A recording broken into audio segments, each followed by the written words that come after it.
Hey everybody, this is Rydo and we're back to another live stream of Yu-Gi-Oh! And video game news. Today is Monday, June 19th. Alright, I'm gonna say I'm dealing with a minor emergency at the moment, so at any point I might have to jump out of this stream. So apologies if we just end abruptly. But on the good news, it doesn't seem like there's that much news today anyways. Over this weekend was Father's Day, and then today I think is Juneteenth. Yeah, June 19th I think is Juneteenth. So you have two holidays potentially slowing down video game news. Also, you have just us recovering from the Summer Game Fest. And so we're kind of back to slow mode anyways. The Synchro Fest has opened. I've played some of one of the festivals off screen. Let's see, but noticeably it says Duel in Festival June, and so they've potentially combined the festivals together of the two challenges, which, okay. That's a little weird.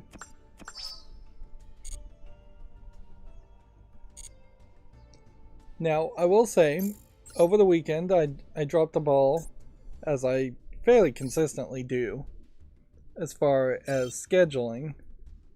So I still have some videos I need to schedule, particularly once I get all the videos scheduled that I have uploaded right now, and then just a little bit more.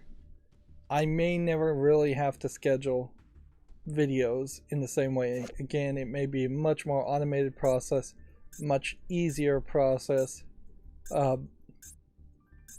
It probably isn't going to be that much quicker, but just having the ability to walk away and have the program run itself, I think will just give me more free time. Maybe give me more free time to jump in and do a Lego or something else offline while my computer is processing things.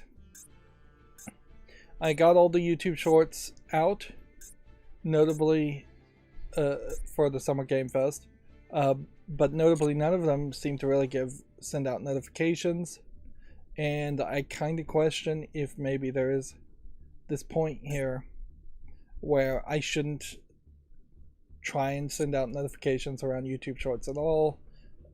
It's very possible that people are only seeing shorts from the Shorts feed and nobody is actively trying to click on shorts from notifications of people who they're subscribed to, which that would be fairly typical also for YouTube to just further push people to look at suggested videos and less watch things they actually have subscribed to. That way they can push more and more people to fewer and fewer top tier super successful chosen one channels.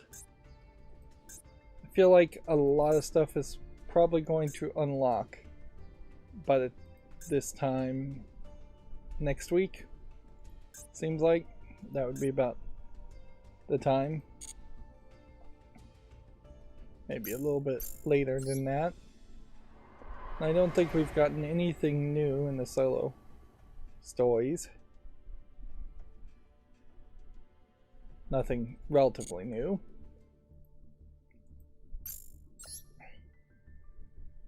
So yeah, I played some of this legendary anthology deck and it would make some sense. I've gotten pretty decent at playing this deck.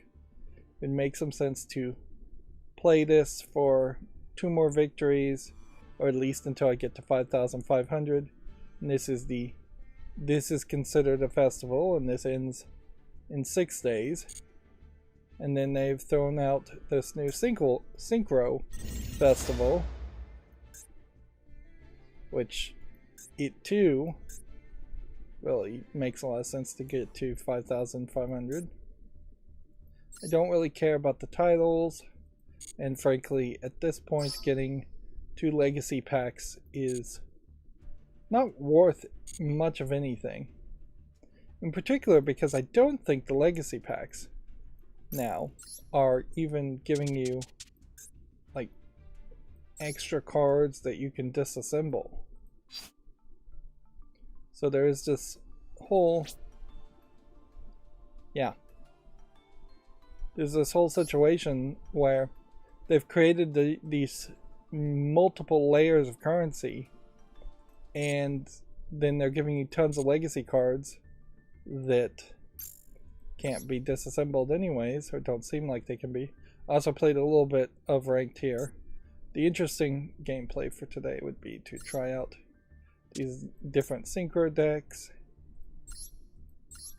and yeah, it's probably not really worth it to even look at it. Let's just hop in and start playing. So yeah, several hours of the Lord of the Rings adventure card game were played, and I finished the first campaign, which really I think is the events of The Hobbit, not the Lord of the Rings.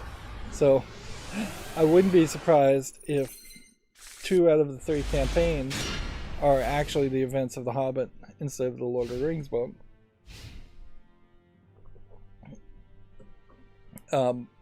But in finishing the first campaign, it didn't give me a massive amount of the in-game currency, fellowship points,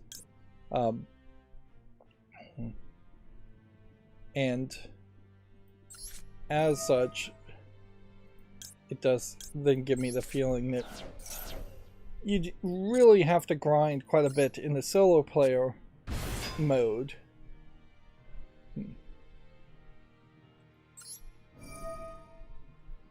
And yeah, grinding in the solo player mode to unlock cards, to get deep into a deck building game just to build more decks, to then play the same solo mode campaigns a second or a third time to unlock more cards, to play the same campaigns a fourth or fifth time at potentially higher difficulties. It doesn't create the biggest motivating factor, inherently, because Lord of the Rings, the adventure card game, just has no online player base. It's really hard to justify trying to play it. It's really hard to justify that all the cards aren't just unlocked. Yeah. Even if they were selling like $1 bit of DLC to unlock all the cards, I think that would make a lot of sense. But really, when they put out the definitive edition, they probably knew that they didn't care about the game that much anymore, and that the player base was just going to be incredibly low online, so at that point all the cards should have just unlocked. There's major problems compared to a trading card game like Yu-Gi-Oh! When looking at the Lord of the Rings adventure card game, in that there is only 100 cards, and all the strategy really boils down to is something very similar to what that first generation of Yu-Gi-Oh!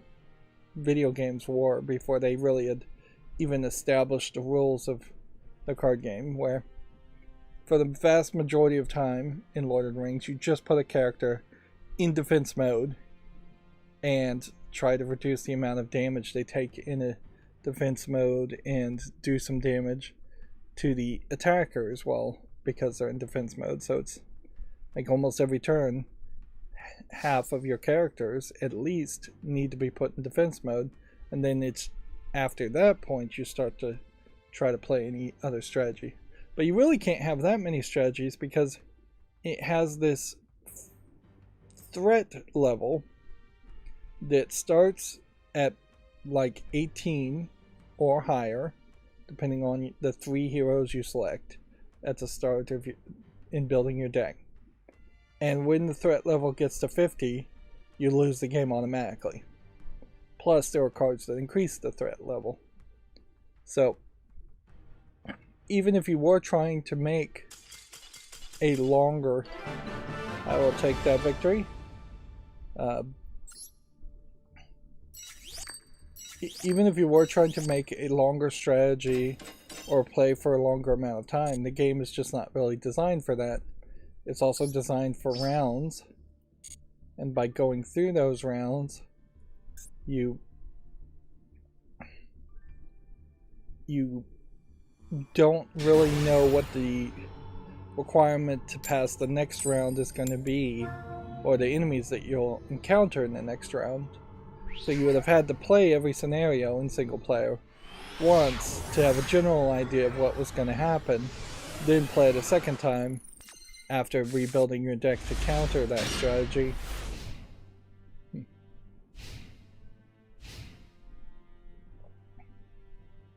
There is also some weirdness around the Lord of the Rings adventure card game in that it is a variant, a spin-off, kind of reimagining of the Lord of the Rings real-world tabletop card game, which has a lot of expansions, a lot more than the digital game does.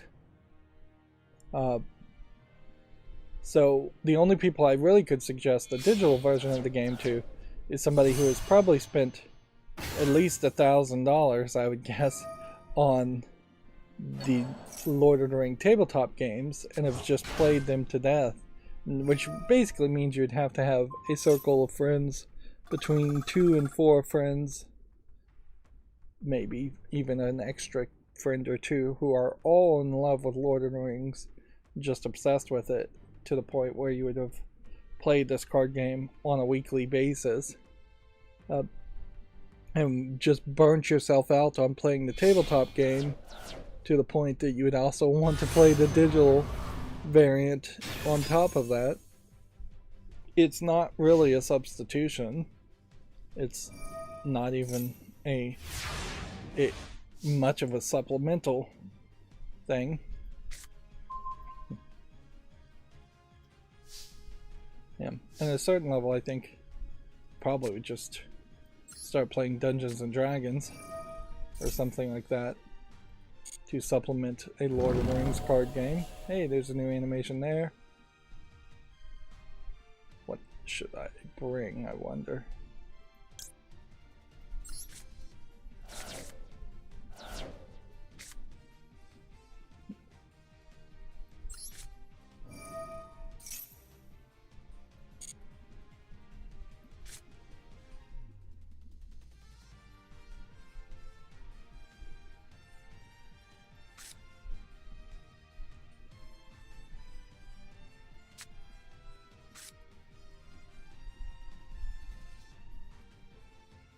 Okay, so I think I want to summon this, then activate this,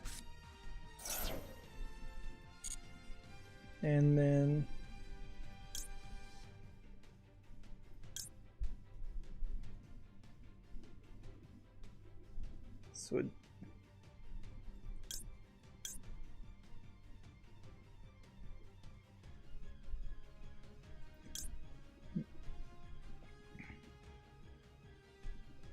so we don't want that one.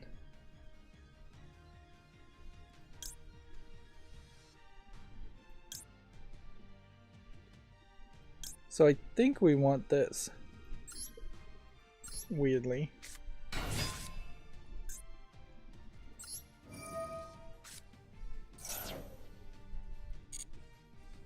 And then assume I want to summon this just for attack.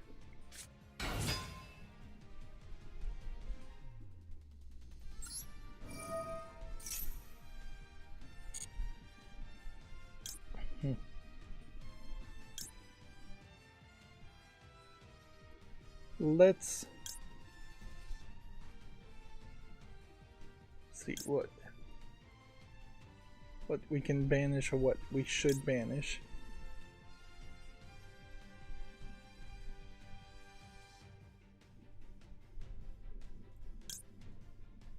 Guess you want that in the graveyard.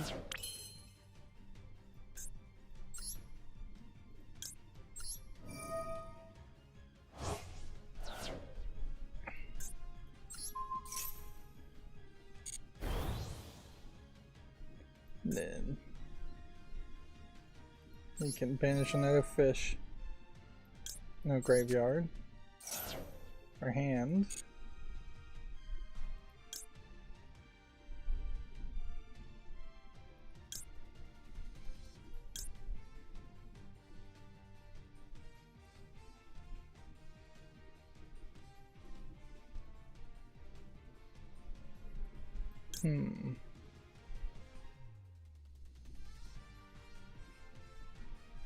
See, I think you want this card first.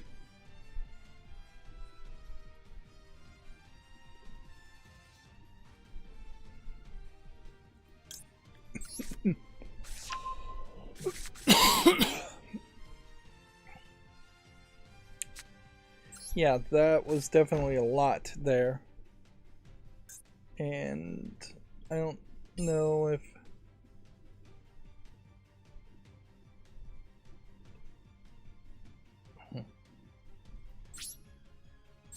Yeah, I don't think any of that is going to help me.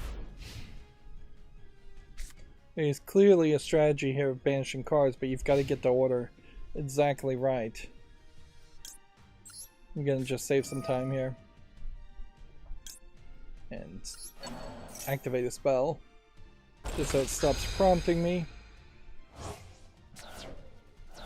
So yeah, I've been playing Lord of the Rings. It probably will take another 10 hours. Because it takes about an hour to play each level anyways. Each quest, and there's 5 quests per campaign, and there's 2 campaigns.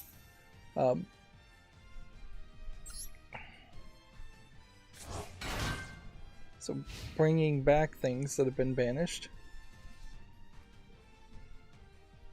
that might be somewhat helpful.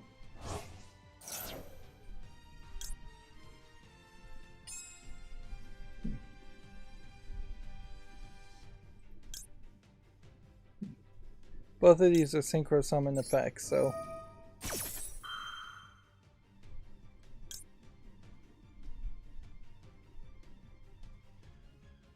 let's see if we can actually synchro summon 2 things at the same time.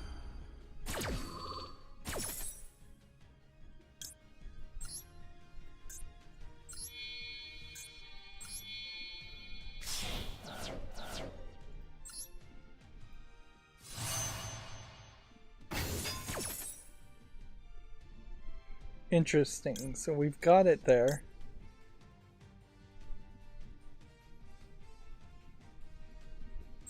But the question I guess will come down to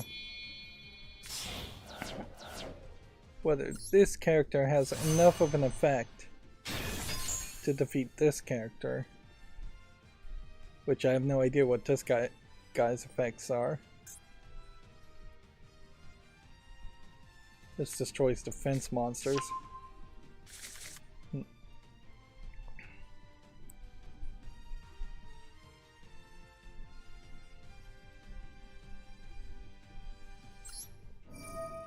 Activate that effect. Banish this. And then get a 6. Summon.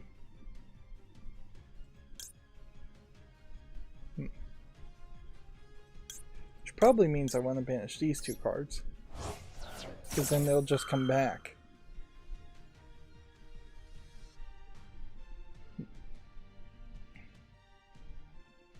On top of playing Lord of the Rings the adventure card game, I made massive amounts of improvements to OBS. I hope everything is working perfectly and I didn't add any real instability there, but I have created automations to automatically add, let's just show it, the ticker at the top, the white and black bars that scroll.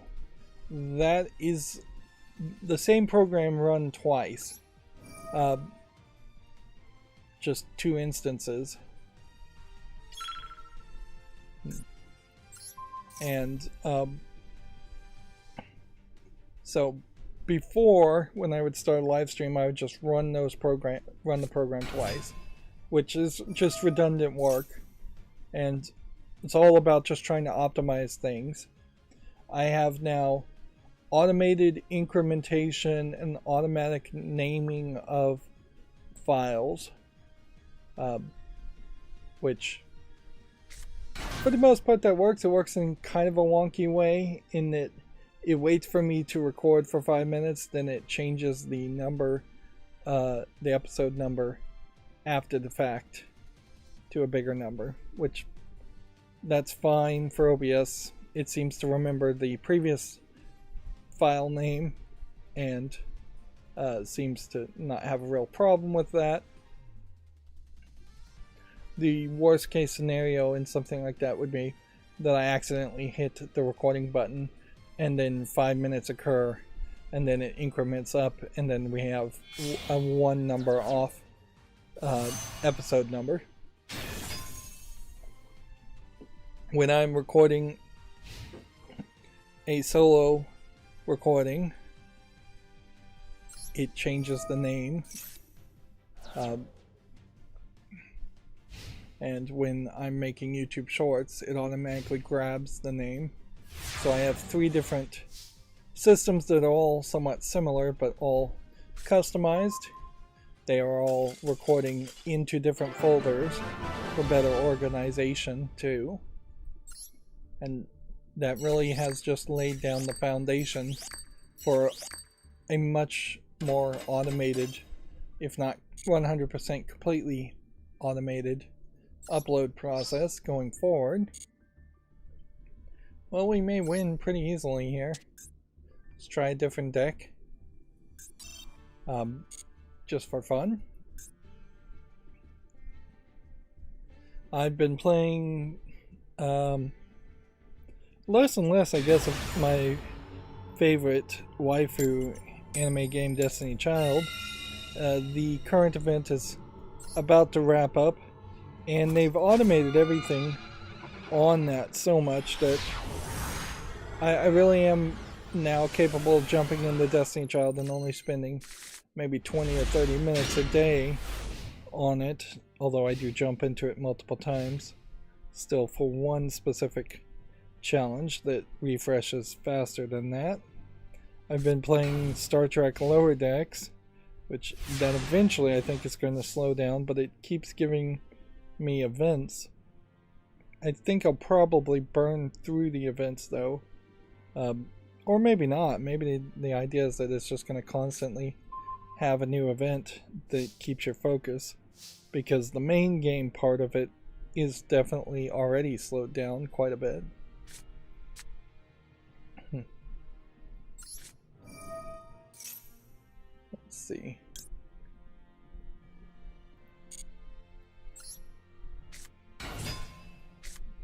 Is this a resonator card? That's a resonator card. Add one resonator monster from your deck to your hand. You can see Ash Blossom has a 62% usage rate.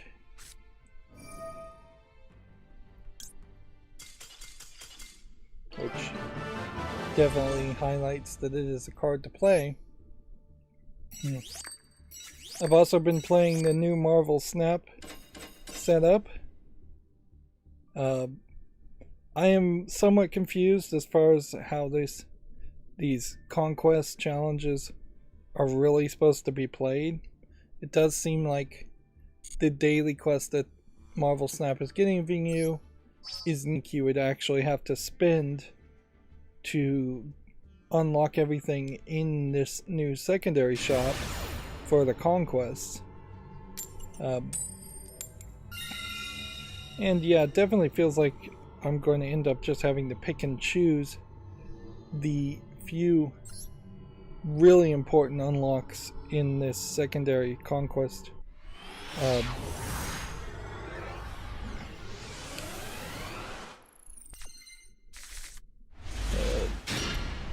conquest shop. Yeah. So yeah, over the weekend a lot of gameplay happened. Just like 4 different games: Marvel Snap, Star Trek Lower Decks, Yu-Gi-Oh! Master Duel playing off screen, which was extra, and Destiny Child. The efficiency I probably managed over the weekend may in part be built around Reddit still being semi-shut down. It definitely seems to me like some Reddit moderators have been replaced or threatened, and thus they have unlocked those forums, although it does also seem like some of the smaller ones are still locked and just not getting posts. Although at a certain point, if you're just following like the RSS feed of the front page or looking at the front page of Reddit, I imagine they could just replace what subreddits were showing up on the front page too. I would say about 50% of all the RSS feeds I have on my phone are from Reddit. So if it shuts down, if it fails completely, and there isn't really a solution to go somewhere else, that's going to be a big loss for me as far as time wasters, but also as far as staying informed in some categories. Speaking of staying informed, I've tried to see some reviews of this new version of Debian, codenamed Bookworm, and if anything, it seems like it is surprisingly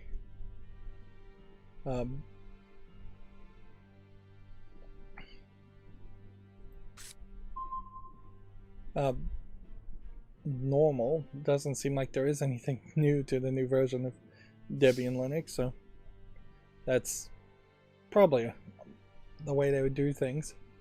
Let's see, we see Cherry Cloud on the chat going, WTH, are those octopus? Never seen those before. Yep, that is at one level the idea. Certainly is that these festivals are supposed to show off cards that people don't play and haven't seen before. But at a certain point, since this is a synchro deck, I think you're probably seeing cards that would have been majorly pushed in the third Yu-Gi-Oh! Anime spinoff. If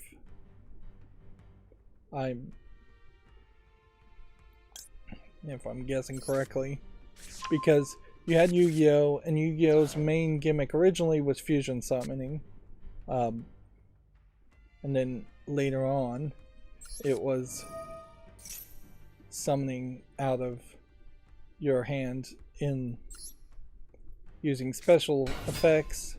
Sometimes that would be ritual summoning. Then in the second spin-off anime, it was the main gimmick was XYZ summoning, and then the third spin-off anime was, I think, synchro summoning, and then I think the fourth Yu-Gi-Oh! Spin-off anime, which just goes to show that there's a bunch,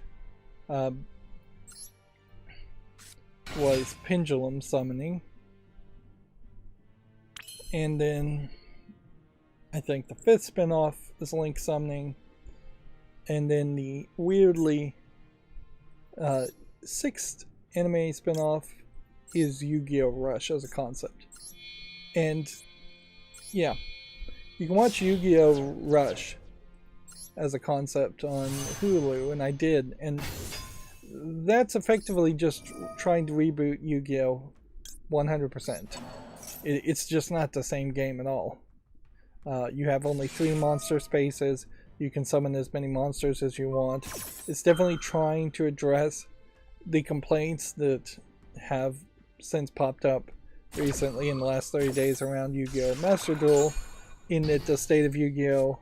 With its 10,000 plus cards has just gotten fairly unwieldy, unlike Magic the Gathering, and I like the fact that they aren't doing something like Magic the Gathering where they ban the vast majority of their cards. Magic bans on a rolling 12-month window as far as its tournament rules go, which allows Magic to reprint the same cards over and over again and resell the same cards over and over again, which is sucky.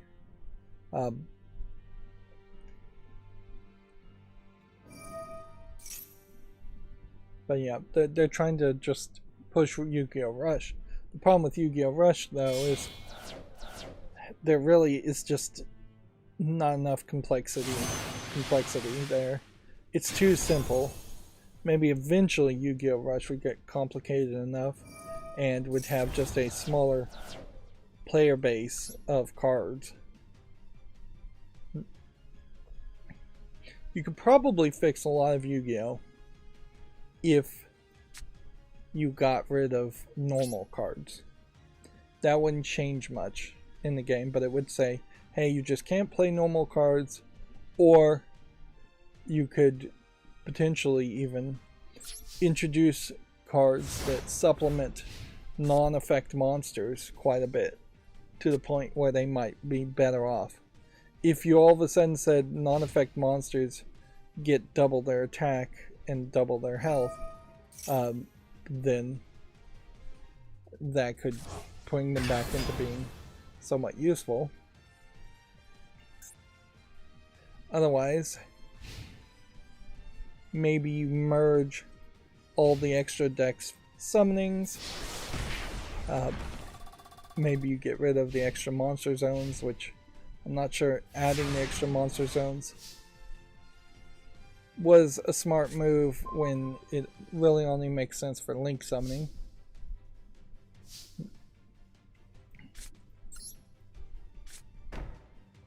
If you got rid of the extra monster zone here and had never added that, then link summons would always have had to potentially been played in the center lane and then point to the left and right, and then your second link summoned character could be to the left and right, and your third could be to the left or right, and maybe even have an instant win condition if you have 5 link summoned monsters. The biggest problem, of course, is just that there's too many cards.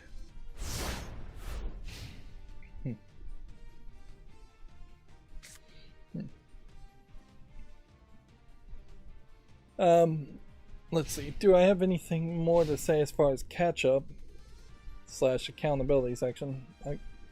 Yeah, over the weekend, I feel like I was really efficient. I also managed to watch, like, Nosferatu. Start watching that. This is a thing that is about to leave Hulu.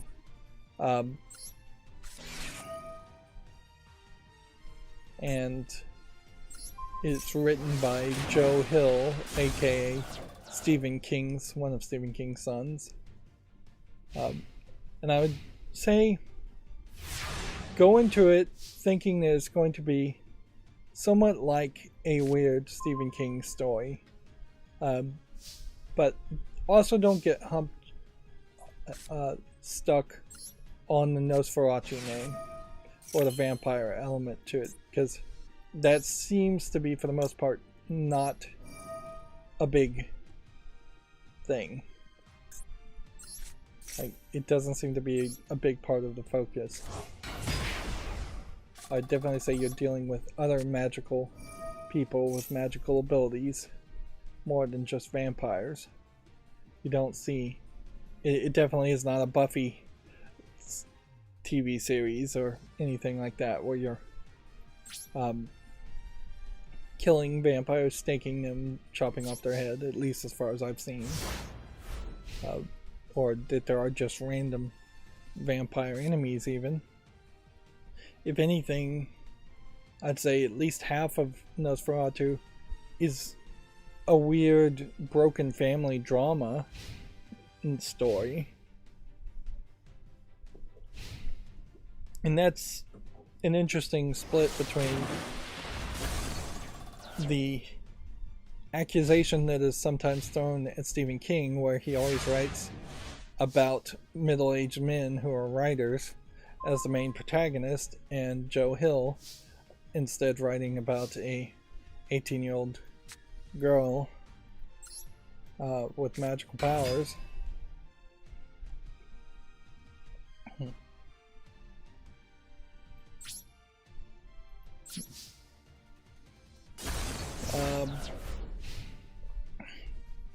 I was also watching Silo on Apple TV.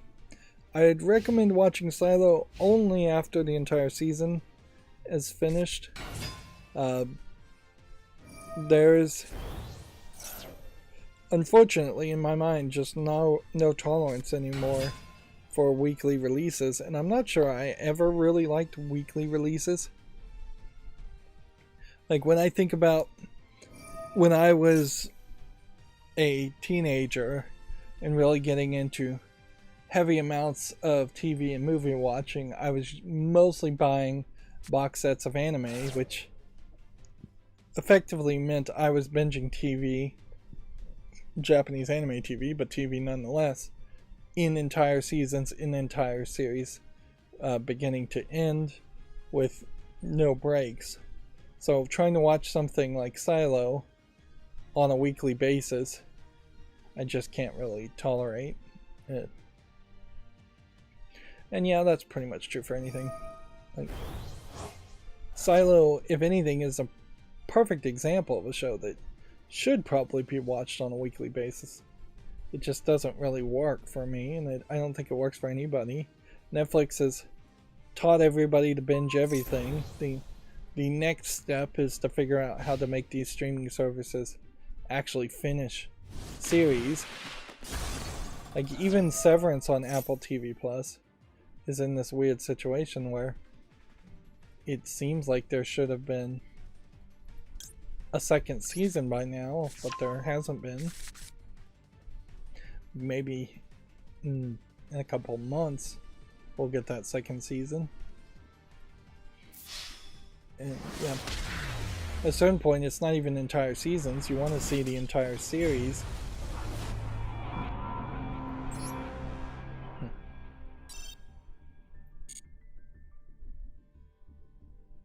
Yeah. I probably haven't slept much over the weekend, but I don't feel particularly bad about that either. Because just laying it out, it does seem like I accomplished quite a bit. All of that while still feeling somewhat under the weather. I think I may have figured out that I just needed to eat more fiber, because I was really feeling gassy and bloated for the past week or two, which certainly would be a new symptom of IBS for me, and I'll leave it at that.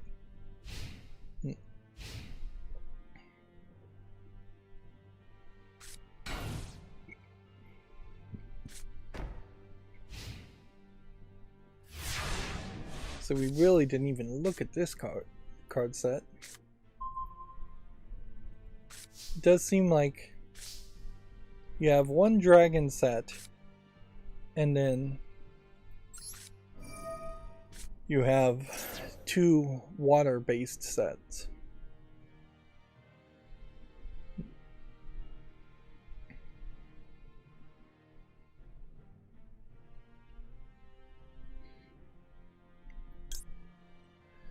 One of the other things that I managed to work on, and we'll see it later, is now I was able to program Advanced Scene Switcher, a macro in it, to automatically blur the screens when we start to look at games on Steam. So no longer should we have the situation where I'm over here and then I close the tab and then I have to immediately run to the other screen because it's showing some adult content that is, I guess, if displayed too long, considered YouTube family unfriendly. Like, I would definitely say it falls deep into the realm of not being YouTube family friendly. That being said, YouTube has not had any problems with any of my content so far. Of course, now with these half-step monetization standards, I wonder if a actual evaluation might happen, but I can only wait and see what happens there. You'd think at this point I'd be able to synchro summon something, but nope. Now if this is more than 1,000, if he can activate something.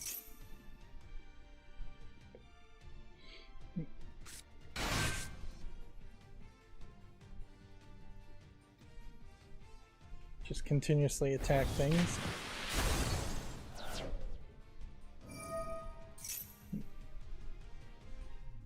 Might be playing directly into his hand here.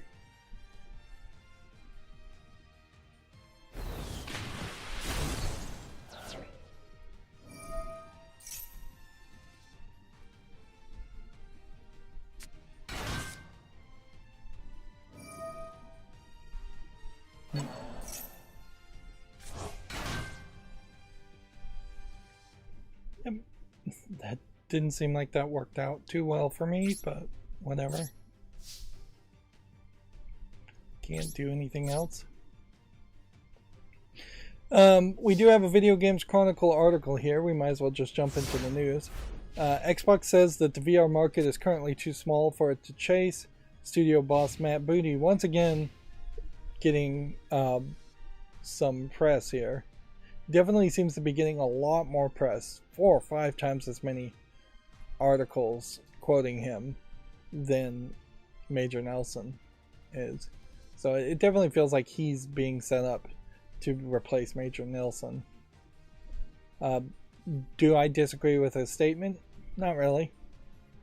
I remember Xbox tried for 2 generations with the Kinect, and if anything, I think the Kinect technology concept maybe had a better idea than wearing goggles and all of that, but the technology was just not there. The Kinect effectively is what we would call a laser radar LiDAR setup, or image motion detection setup, probably a little bit of both in the setup, and that is now the technology that we are somewhat seeking and using in automating cars to at least assist drivers.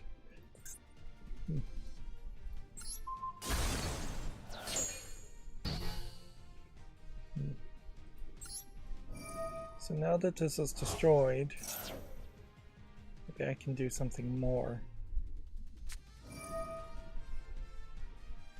Well, weirdly, this effect should not work. You forgot that I had already activated a trap card here that would have motivated that ability.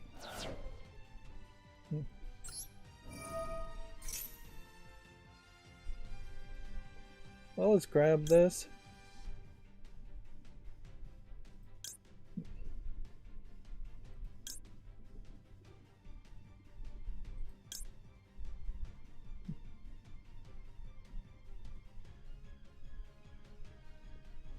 Like, none of these seem like these are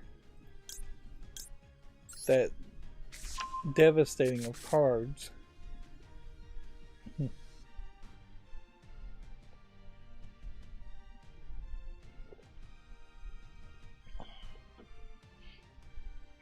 I definitely feel like it just, as far as VR, we need much lighter VR setups and technologies, and we may literally hit a point where the technology just cannot get light enough and small enough as a headset, and then we end up creating some other kind of technological devices to wear instead.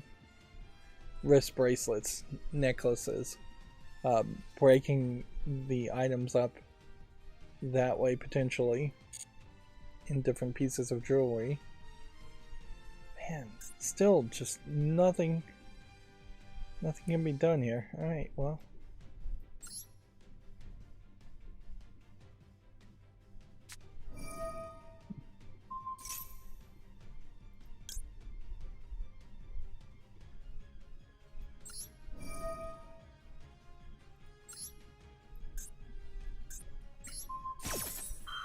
Negate that.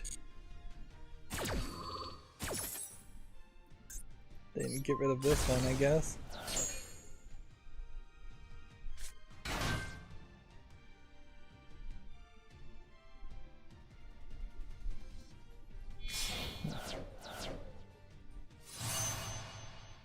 He's got his synchro summon going.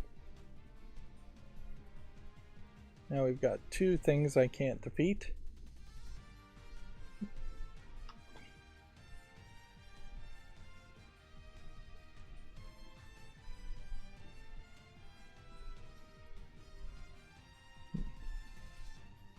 Sorry, I need to play. Sorry.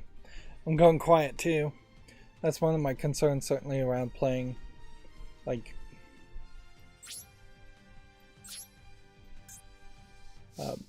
playing Lord of the Rings, the card game, too.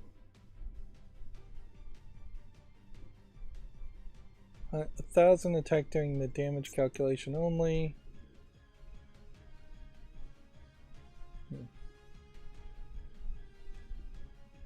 And nothing here.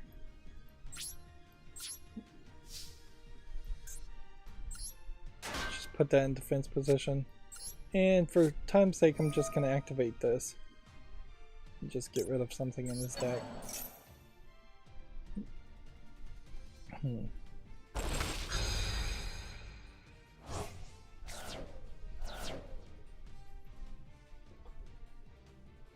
Let's see. Video Games Chronicle also says that the Devil May Cry designer says that Final Fantasy XVI is his personal masterpiece. He previously worked at Capcom with the Devil May Cry series. Is this the director though, or is he just one of the developers? Because the director has been pretty grumpy, to use a smaller word than what I really would use, around just the fan base and the reception around Final Fantasy XVI. Personally, I kind of understand it too. It does somewhat make some sense that it feels like Square Enix is not really trying to promote Final Fantasy XVI anywhere as much as the previous big Final Fantasy game was. I think that would have been 15. There was a lot of hype around that Final Fantasy. That being said, this Final Fantasy game also looks very much in a feudal Tolkien-esque fantasy world, where Final Fantasy 15 was more in that futuristic appearance.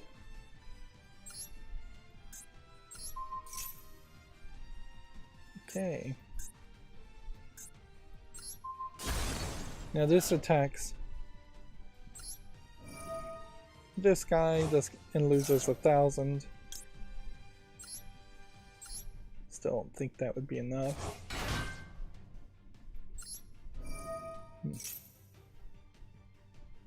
So Curse doesn't do anything.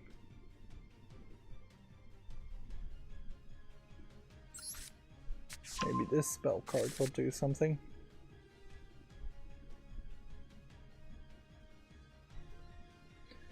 I definitely don't want to see games fail, so I kind of hope that Final Fantasy 16 is an amazing game and it's just being undersold at the moment.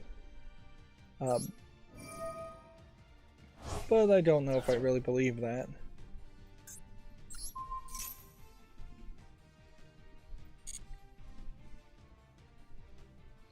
Is that gonna stay? I thought that was gonna get banished.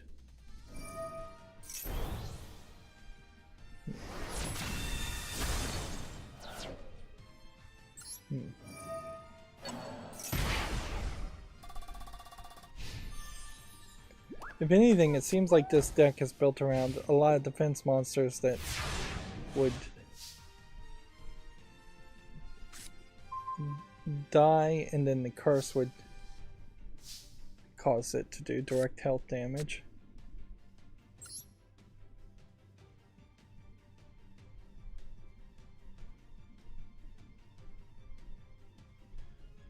Alright, so summon this. This is weird to have this effect of damage effect. It's just a vortex. Activate this.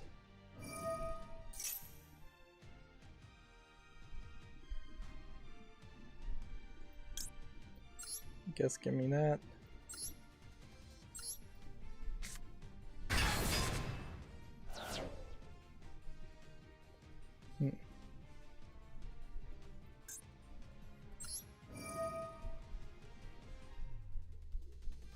What is the other effect here?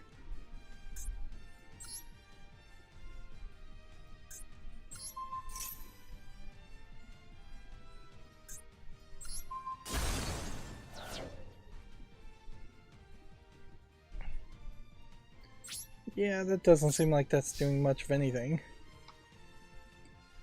Let's see. Video Games Chronicle says Splatoon 3's upcoming DLC will feature new and different gameplay, according to the producer, but there's no current release date for the second piece of DLC for the game. I wonder if they're feeling a little bit of pressure from Foam Stars. And then Hideo Kojima was interviewed again, so he apparently wants to leave Earth to make a game you can play in space. So please, someone send me up to space. Which, yeah. I think that is definitely the weirdness of Hideo Kojima. And if anything, just a general lack of focus on actually making video games. Why in the world would you make a game that is even slightly better to be played in space when the number of people that will be in space in the next 100 years will probably count in the dozens? That's really ridiculous. And what is so special about being in space that would make a game better or even different? Like,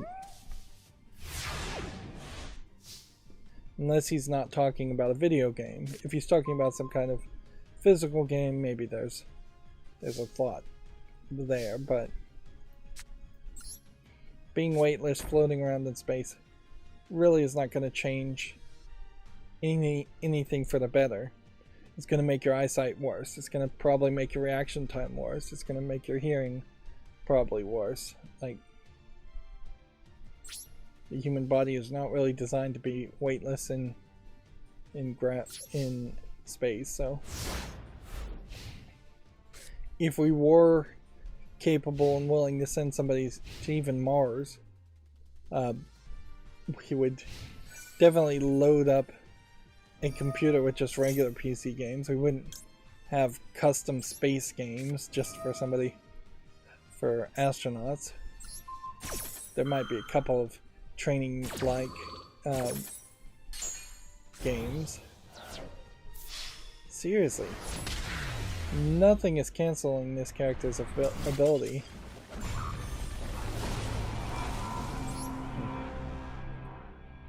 Well, we got a lot of quick victories, so we definitely got lucky. But there still is a major problem here as far as just we have 11 days to try and get up and ranked, and also to try to get to at least 5,500. Honestly, I don't know if it's really worth it to even try to get the legacy packs anymore. I probably would just focus on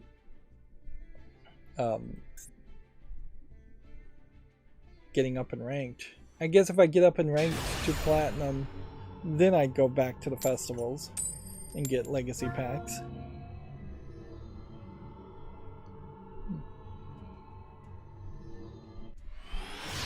Hideo Kojima in particular is really somebody who only makes headlines that are irrelevant for the most part, and he doesn't seem like he has any deep things that he's getting quoted on very often. I think he is a very shallow level artist creator. I don't know a better way to really say it than that, yeah. There are many times where it feels like the game industry is pushing this idea of the auteur director. I think that's the right phrase. The auteur producer. The idea that there's this genius level creative at the top or near the top of a management scheme of a business, and they're really the one putting all the creative work into making games, and their subordinates are often only named in credits at best, if they're even given credits in games, but they definitely are not put up front to be interviewed or ask any questions. I'd be much more interested to see mainstream video game journalists try and interview mid to low level programmers, artists, story writers, music composers, even QA people, and get their ideas and concepts out there and promote them than this auteur developer creator concept. And particularly with Kojima, even if we were to buy into the idea that all the ideas in Death Stranding are his ideas, and all the ideas in the Metal Gear Solid that he touched are his ideas alone, and he was the only creative on the project at all, which maybe in a Japanese company maybe there's a little bit more of that, where it is true that the person at the top makes demands and everybody below them just follows those demands and doesn't really contribute creatively at all. But even if you were to buy into that idea, that only then says that Hideo Kojima is a wild and crazy person, because that's what you get with Death Stranding and the Metal Gear Solid games. You get really crazy, wild concepts that don't really play off anywhere much as the mystery and intrigue that they start with. The best parts of Death Stranding, from my perspective as somebody who hasn't played Death Stranding, were the trailers and teasers for the years coming up to Death Stranding. Watching these weird trailers hinting at some weird visuals. When you actually play Death Stranding, the balancing your pack and not falling over and being a postal carrier effectively, that gameplay is not something anybody really loved when it came out, and the fighting the black goo monsters sequences I think were at best only tolerable. I didn't hear a lot of people loving those sequences either, which really just points to Hideo Kojima probably best suited to just make weird anime. If he was just a weird anime creator and was only making the cutscenes of Metal Gear Solid and Death Stranding and turned that into a 2-hour weird movie, that's probably better.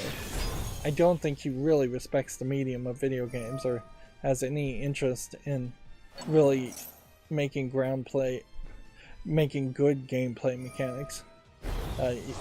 He's made experimental gameplay mechanics, but I don't think they were good, particularly in Death Stranding. I also wanted to point out that while I still am seeing some cosplay, here we have one of the ladies from Breath of the Wild and probably Tears of the Kingdom. They're doing a sample images here just so you can directly compare this lady's cosplay. You can see a very good approximation on the top. Maybe you've got the colors and shapes a little off on this little belt buckle. Maybe you've got the amount of white skirt and a pattern here that I don't really see there. The makeup is really good. The wig is really good.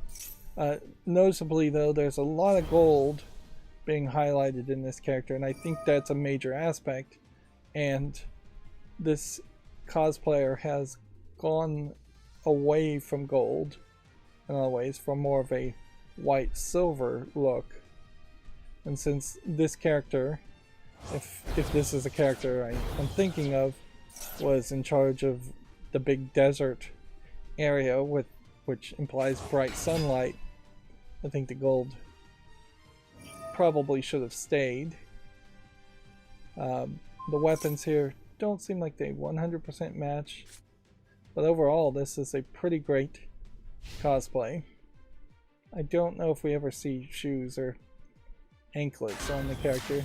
For this comparison, you don't have anything there. So yeah, really good cosplay. Probably a professional cosplayer. Yes, again, the cosplay that sells is a cosplay that tends to show more skin than you would usually show if you were just regularly dressed. But I'd hardly call this particularly inappropriate if you were at a Comic-Con wearing this cosplay outfit and a 6-year-old kid ran past you or was looking at you or taking pictures of you. That would probably not cause any real complaints. Might be a danger here in that there's some skimpy underwear, thong bikini type underwear under there, but they're not emphasizing that. This is hardly what you'd call lewd photography or cosplay. Yep, it does occasionally suck that you run into these situations where there's, hardly even getting to play.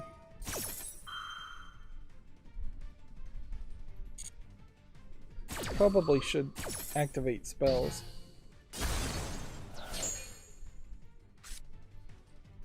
Since I'm about to lose anyways.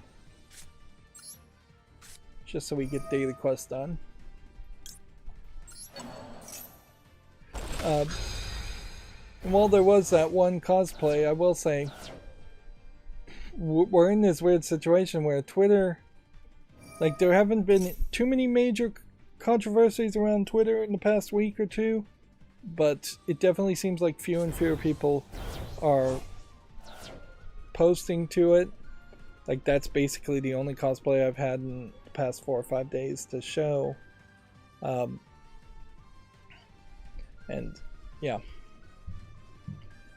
I do hear some speculation that Twitter is basically refusing to pay both Amazon warehouse service and Google for some of their hosting features,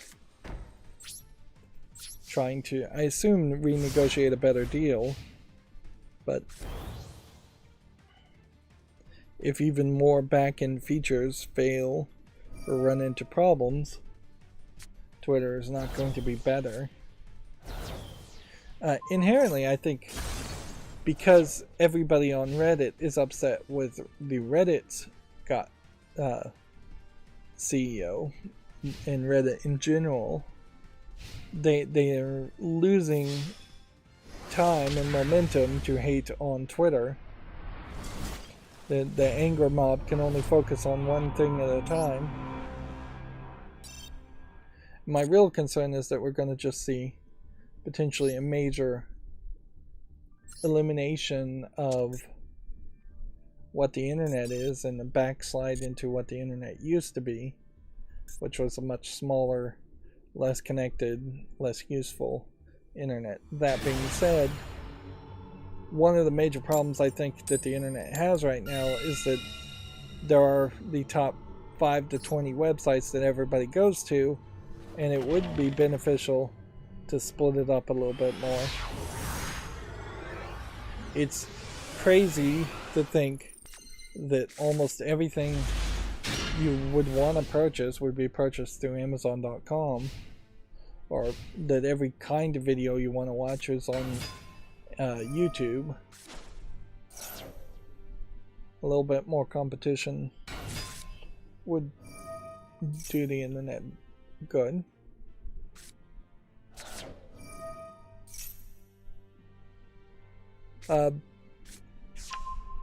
They seem to me like they're making a bigger deal about Juneteenth in the past couple years. I think they made it an actual holiday, if not statewide holiday in the United States, or maybe even a federal holiday. But I don't know if you really want to say happy Juneteenth, really, since it is the anniversary of slaves in Texas being told that they'd been free for months and slavery was illegal. The Texans at the time, the government at the time, was trying very hard to keep it a secret and get as much free slave labor as they can. It is probably a great example of censorship. Like, here's a worst case scenario of censorship, is that you have actual rights reaffirmed to you, and that you have a right not to be a slave. Although, in fairness, the United States Constitution even now allows for slavery under imprisonment, so there is still very much backdoor slavery in the United States, in which people get thrown in jail, minorities in particular, get thrown in jail, and then on flimsy pretenses or stupid drug-related reasons, and then they're enslaved and forced to work. Or they're forced to work at severely reduced, unfair wages, but still forced to work regardless.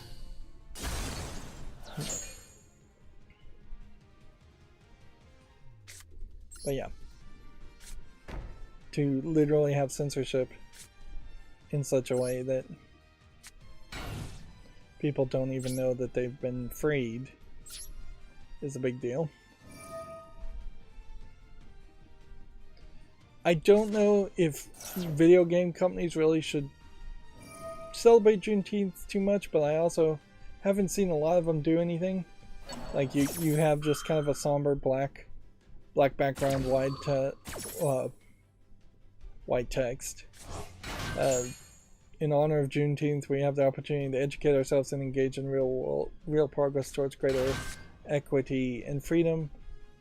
Equity being the buzzword now instead of equality, or equal opportunity.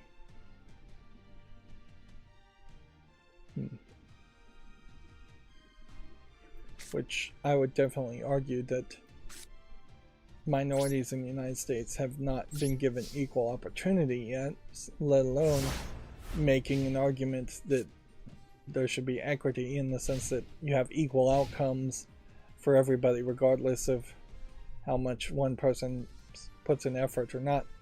Inherently, talking about equity as a corporation is ridiculous, because then you would have to back that up as a company, BioWare would, by paying all their employees the exact same salary, from the lowest QA employee up to the highest CEO.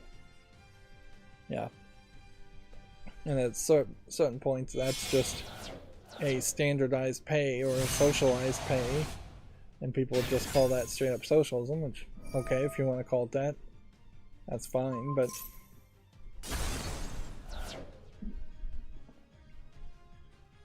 yeah, I definitely feel like it should be more of a somber thing. So when you have like Crystal Dynamics saying Happy Juneteenth and putting a little more effort into it, it just seems a little weird. And as far as video games go, I don't know what you really can say or do around Juneteenth. So you might as well barely mention it or not mention it at all.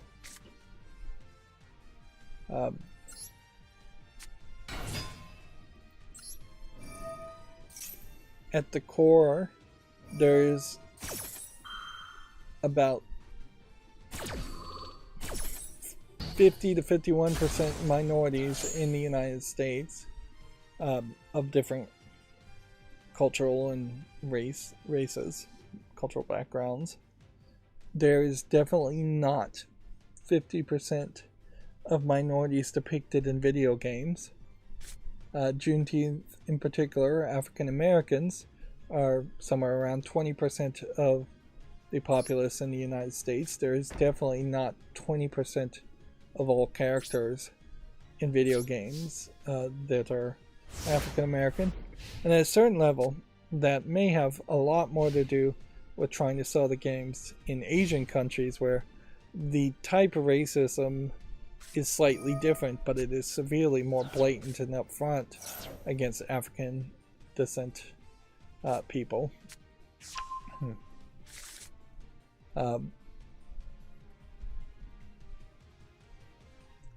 So, yeah. What I would say is that if video game companies want to get in on Juneteenth, they should be releasing skins of characters. That would make a lot of sense overall. You have... And frankly, that could be just the default for almost every game. It wouldn't be super crazy to say, hey, Resident Evil 4 was really, really popular. It's sold, it's done its thing, you've played as Leon, you've seen the main characters. This Juneteenth, let's throw out a new protagonist skin of a different character. We won't call him Leon, it won't just be Black Leon, but it'll play the same way. The model will be pretty much the same. As far as the animations and anything, it could be very rough. But yeah, I could certainly see throwing that out, and then during Women's Appreciation Month, you throw out a female protagonist skin for the same type of game. Gay Pride Month, you throw out, I guess, somebody colored more in Pride colors. Horizon Forbidden West kind of did that, but maybe you introduce new characters. It's probably better to introduce new characters than just put a skin over old characters. This would, at the very least, give artists an opportunity to throw out new characters as a concept. If all of a sudden there was an African American hero that people played in Resident Evil 4, and he has a new name, but he hadn't gone as far as giving him any backstory or anything like that, you could then say, hey, this character and this skin sold very well, or was played a lot. Since we gave it away for free, they should give it away for free, definitely. Maybe we'll bring that character into the next game. Particularly when you're talking about Resident Evil 4, it would make a lot of sense to just make a new model for Sheva and put out a skin where you play as Sheva. Then you already have the experimentation of what a Resident Evil 5 remake skin might look like. Or maybe you don't do Sheva, but you do Sheva's male friend that shows up for like half a second in Resident Evil 5. Let's see. What other games are super popular right now? Like Resident Evil 4 is the most recent one I can think of that to use as an example. But yeah, that's where I would like to see, if video game companies want to celebrate Juneteenth, they really should put out something for the player. Even if it's just a concept art on Twitter, instead of doing the low effort lip service, which they're not even doing much of.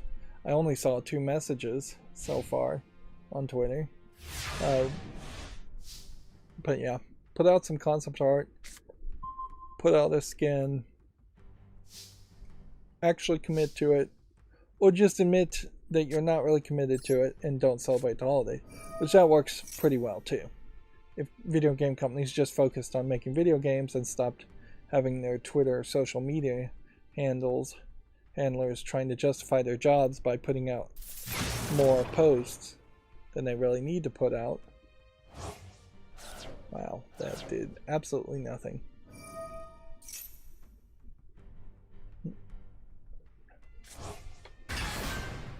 Anyways, moving on. This probably needs to be our last game too. Sony has lost its PlayStation mobile boss 2 years after launching it. Nicola Sebastiani was a high-profile appointment from Apple.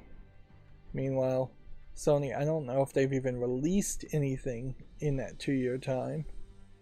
There is an update here, though, that the Chris Davies and Oliver Court-Manchi have been promoted to co-heads of the mobile division at PlayStation Studios,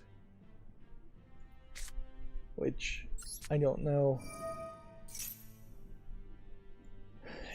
I doubt that means anything good. It seems to me like they rushed to find a replacement.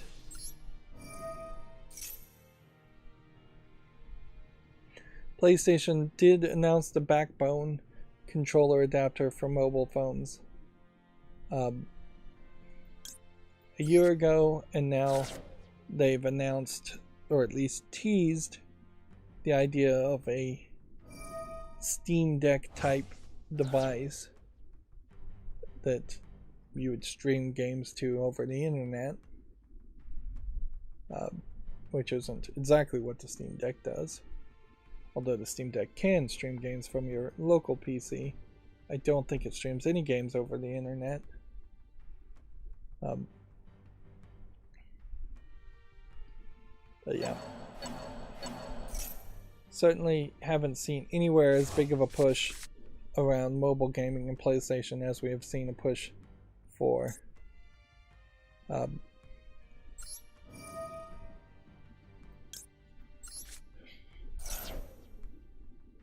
like the PlayStation VR 2.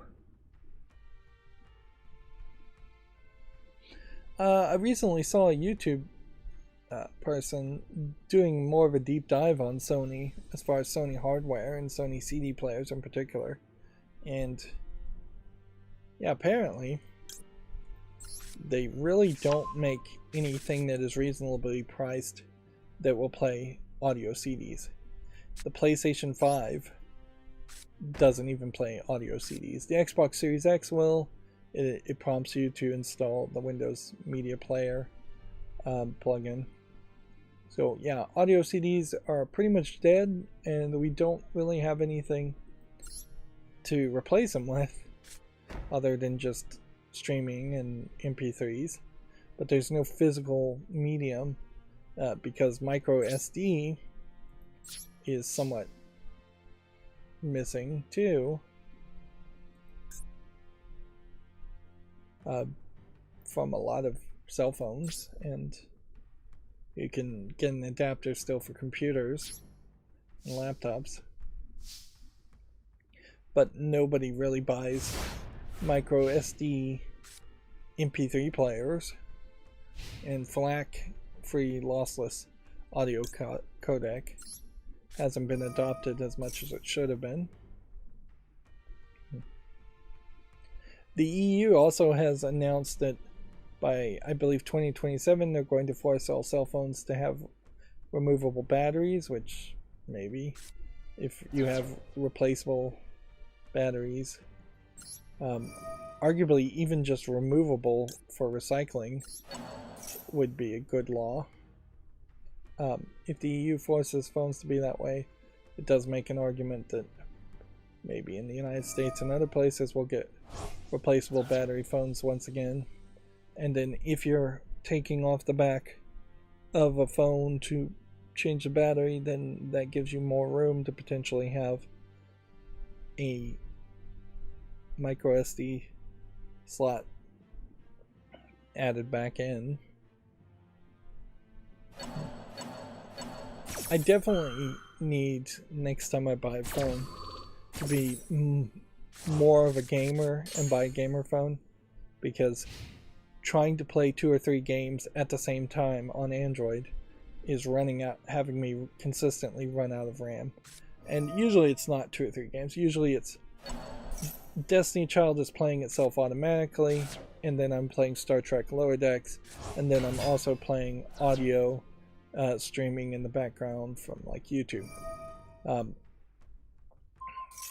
And there's just not enough RAM there to do all of that. So one thing, usually the audio in the background gets shut down, and then it gets awkwardly quiet, and I definitely cannot abide that awkward silence just sitting around, because most of the games I'm playing have already been muted, so there's no sound effects coming out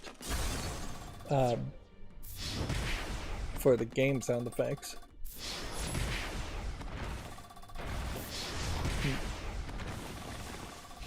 Looks like I'm gonna have to go one more round before I lose.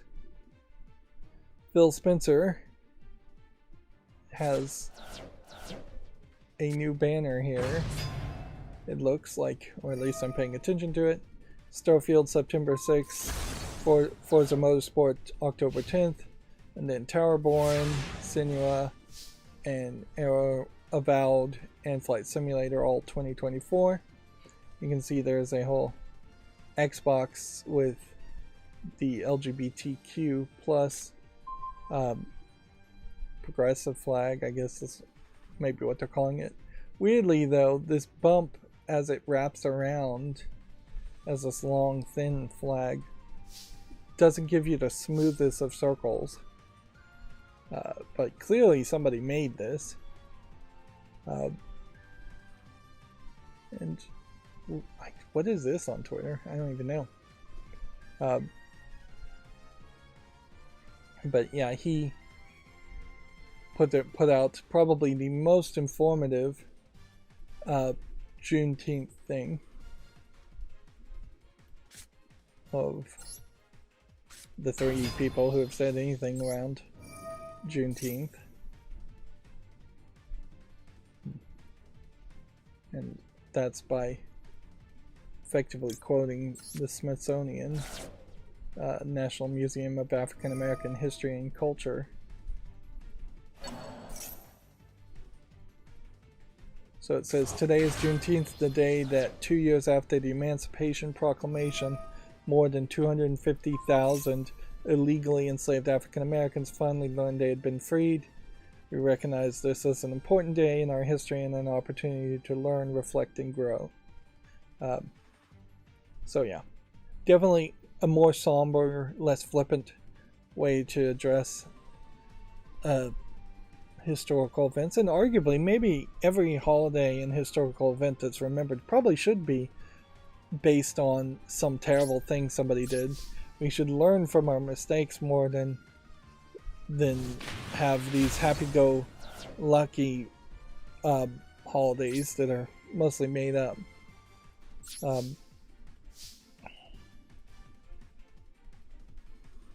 Yeah.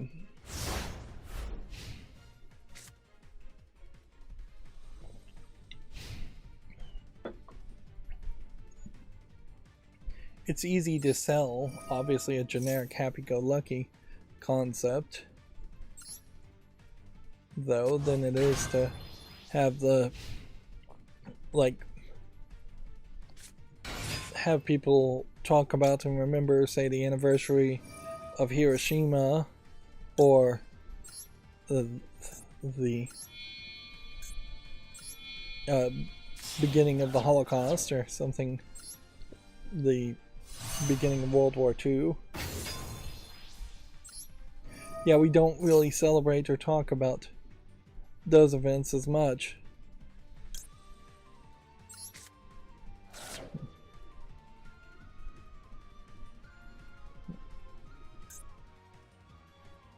This would be crazy if somehow I win here. So here, you can't really zoom in on it, but here is the Emancipation Proclamation, or at least a publishing of it, from 1864.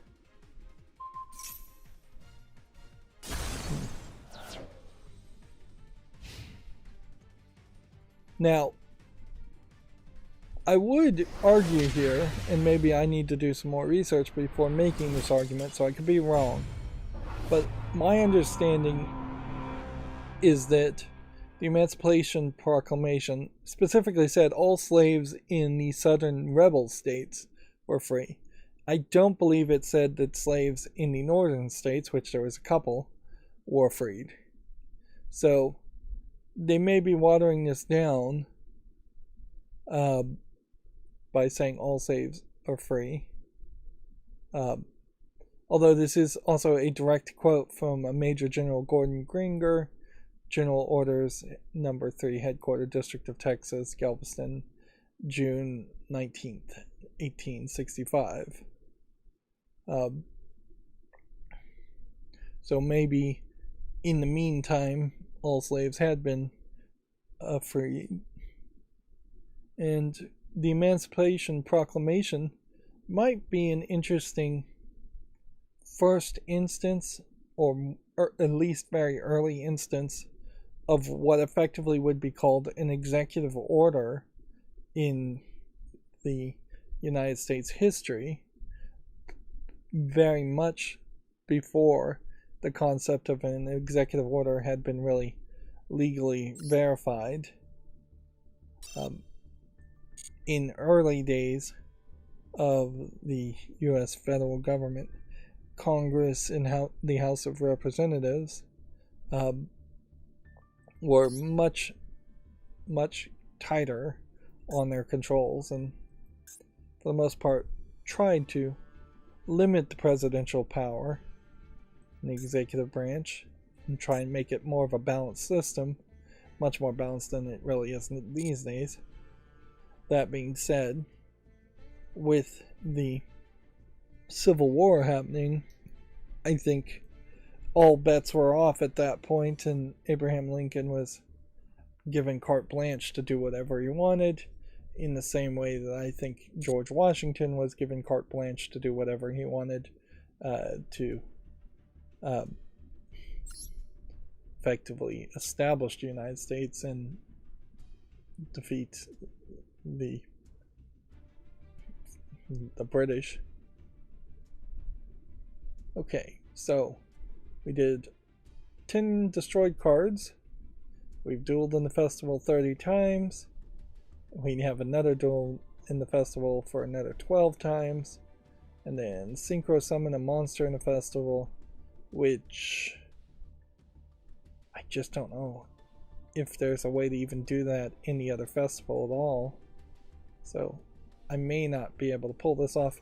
That being said, you get diminishing returns also. Do it 5 times, you get 70. Do it another 5 times, you only get 60. Another 5 times, you only get 50. Another 5 times, you only get 40. And another 10 times at that point, you only get 30. So yeah, stopping here wouldn't be the worst idea.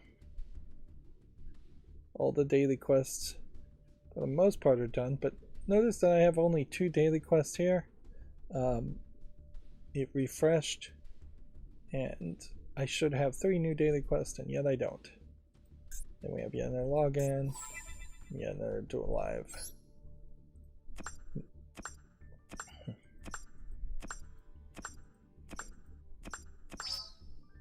480 gems overall. This whole proficiency test, I really didn't seem like it went anywhere. They have finally figured out a way to fill up this entire banner. But they also have really still failed to really tutorialize new players into the world of playing Yu-Gi-Oh! A 25-year-old game. And so we are now just saving up for the next big expansion. Let's see. We have a GameDeveloper.com article here. 343 says Halo Infinite has become a, quote, consistent live service title, but still needs more, quote, quality, which, okay. Consistent is probably not the verb you want ever to describe your game. That doesn't inherently mean good, it just means it's not sometimes good and sometimes bad. Apparently fans are complaining about the Game Gear audio in Sonic Origins Plus, which that seemed fairly predictable that these ports of Sonic games were once again potentially going to be done with little polish and little effort. This is a Video Games Chronicle article. And then Hideo Kojima also said that he is, quote, deeply involved in making the Death Stranding movie. He won't be in the director's chair, however. I seriously doubt that you could make a Death Stranding movie and make it make any sense at all. That does just seem like craziness. And then we have like Naughty Dog here, which they have an interesting little thumbnail here. I don't know if that's supposed to be a Pride thing. It doesn't really look like it. But they had a Happy Father's Day post here. And of that, you have Ellie giving like a best dad to, I believe, the guy who nearly killed her. Yeah. And then I don't even know who this couple is. But it seems like a dumb way to go. Unless these are the two gay characters in the TV series.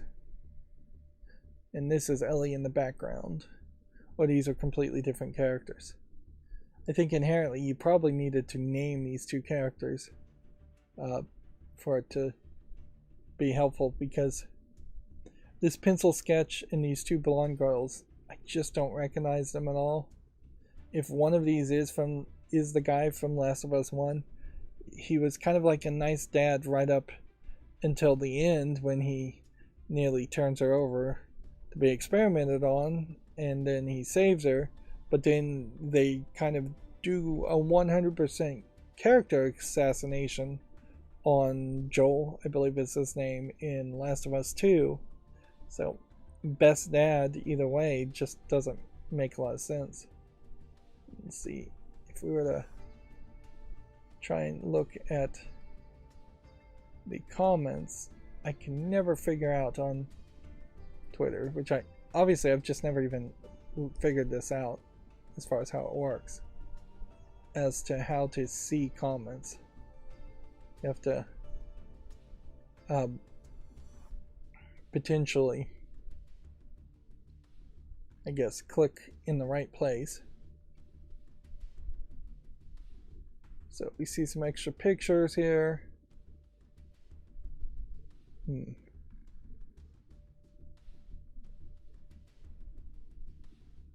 And I imagine they're probably somewhat censoring. So, Happy Father's Day, Nate and Joel. I don't even know who Nate is.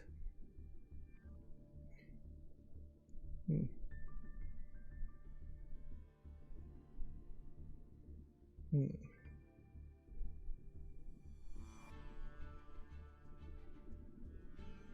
Yeah. Now, this guy wasn't actually a father, but he was definitely a father figure in the Walking Dead game, which has nothing to do with uh, Last of Us. I have no idea who Nate even is. Or here you have like a Big Daddy Father's Day memes. So, yeah. And noticeably, nobody's going to really push Bioshock or promote that with a Father's Day meme this year because there's just not going to be a new Father's Day thing. This tweet feels disingenuous. Here you see Joel murdered, I think potentially beaten to death.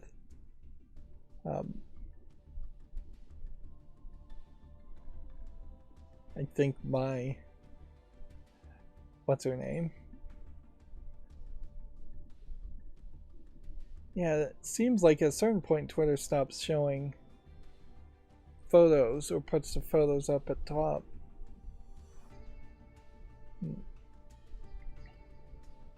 This does kind of point out that there isn't a lot of, yeah, here's somebody memeing. There really aren't a lot of father characters, true father characters at all. I guess God of War is potentially a true father character, although I don't even know if he is biologically related to the boy or not. I don't even know what that is. But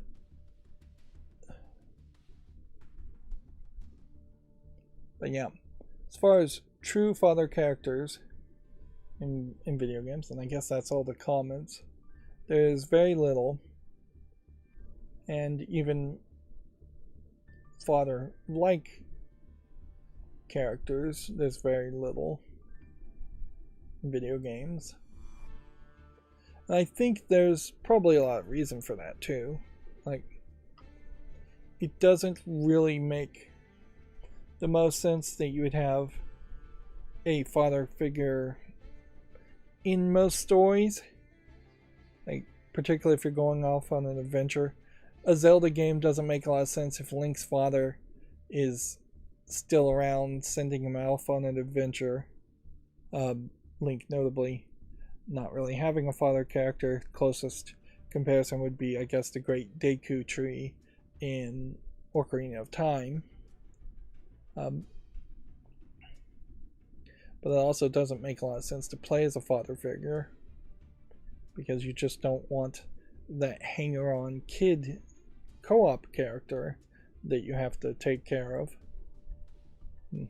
So either on one hand you play as the child of a father figure, and then the father figure either gives too much support for a game or becomes a nag and is annoying, or you play as the father figure and then you have a child character who becomes a nag or is annoying. And certainly in the Walking Dead games, that worked into the gameplay mechanic for that first season, and that was the whole idea. But that's pretty much the only time it's made any sense at all. Notably, you tend not to have mother figures in video games either.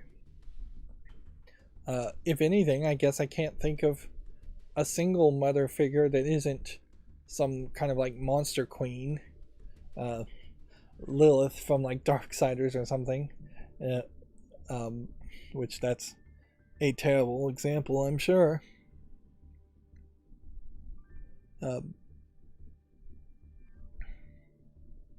yeah, really trying to think of any mother figures or anything like that. Arguably, it is kind of crazy that The Last of Us 1 has been out this long and nobody has thought to the idea of just copying Last of Us 1 and making a good, well-written mother figure character. As much as you have Joel, why not just make a female Joel?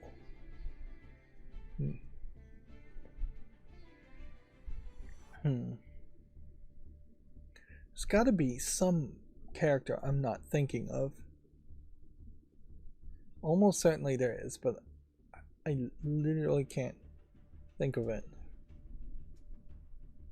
Like, if you told me Chell from Portal was actually a mother, and she had like a daughter out there outside of the laboratories, that might give her a little bit more motivation, certainly.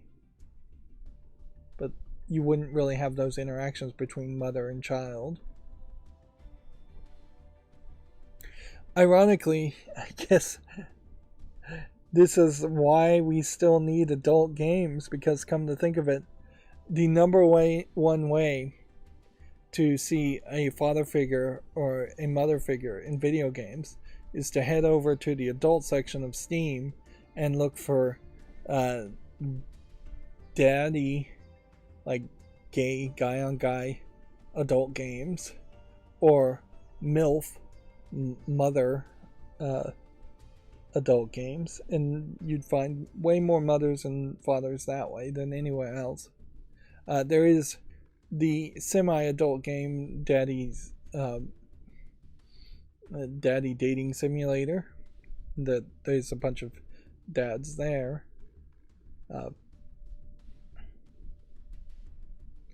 And then Honey Pop, I believe, has at least one MILF character. Again, semi-adult game, still. Both of which, I'd say Honey Pop is actually an adult game. And then I wanted to also just mention as the final big news that TubeBuddy here has 700,000 subscribers. I don't feel at this point like TubeBuddy has done enough to deserve my praise anymore. Like, I just don't think it helps much at all with the small content creators. I don't think they're saying anything that's new or useful. And a lot of times they're just kind of evaluating people's shorts and videos and then not really saying much of anything. Some of their feedback can sometimes hit the nail on the head, but they sell themselves very much like they know the answers, and I don't think they know the answers. And I think they've gotten 700,000 subscribers and their success on the backs of feeding off the desperations and the hopes and dreams of other content creators, while not really having a symbiotic relationship in which they actually provide the right kind of information. Like, theoretically, everybody that knows about TubeBuddy should be benefiting greatly from using TubeBuddy. I'm not even using TubeBuddy anymore, really. None of their plugin, none of their stuff is really helpful. And frankly, the features that they sell at a premium should just all be built into Steam. I mean, into the YouTube Studio Google page by default, instead of being this third-party plugin. So, after making a ton of shorts, we now have the next fest, which is going to be annoying. So, my mouse cursor at that point did not move at all, and it automatically blurred because I clicked on the tab. So that is going to save me from moving all the way to the left, which is, I can still do that if necessary, but instead of moving several thousand pixels, 1,000, 2,000 pixels to the left, all I have to do is stay where I am and then move to about the 20 pixels to the right to unblur. The only real problem is if I were to click on something or close the page right over here, it might unblur at that point. So the danger here is I could make a ridiculous amount of extra YouTube shorts. A lot of these would be very redundant. the next fest is happening too quickly, so I think we would skip this. It is also just demos and live streams of games, so it's an attempt to get people who should be hyped, if anything, from the Summer Game Fest to make them more hyped, or get them hyped about other games. Definitely feels like there are some different games here as far as these demos, but it's frankly just too much. It's too much work and it's just not relevant. A lot of these demo games, a lot of these games in general are, sorry, I'm gonna have to get really good about unblurring. I'm not seeing the blur on my main monitor that I'm looking at. I'd have to be looking at the third monitor, actually. I doubt there will be any adult games as far as the Steam Next Fest anyways. So perhaps I could improve my code, but I don't think I'll spend any time on that. I still need to find music and listen to music to get a random assortment of background music.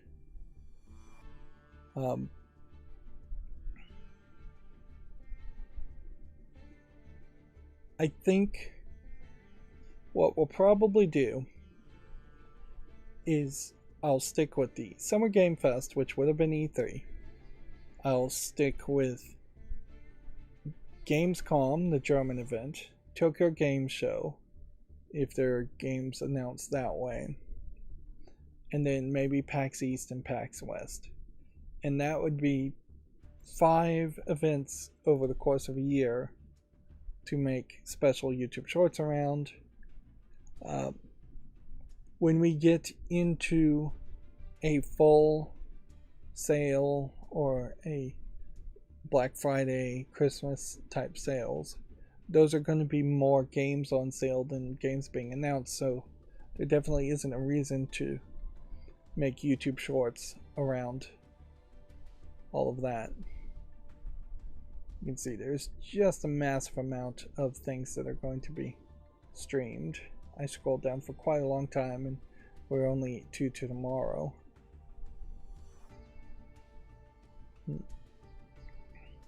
And there obviously is just a big list of like the top 20 here.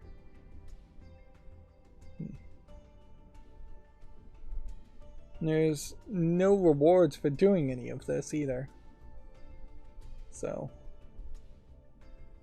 and what's interesting about that is I just clicked on what was effectively like a JavaScript to change the page, but it didn't change the URL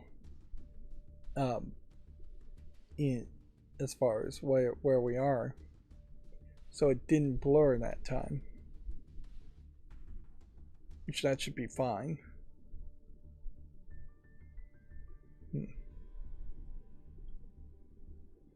But yeah, it's far too early to be hyping this up. This really should have been, as a Next Fest, something that happened,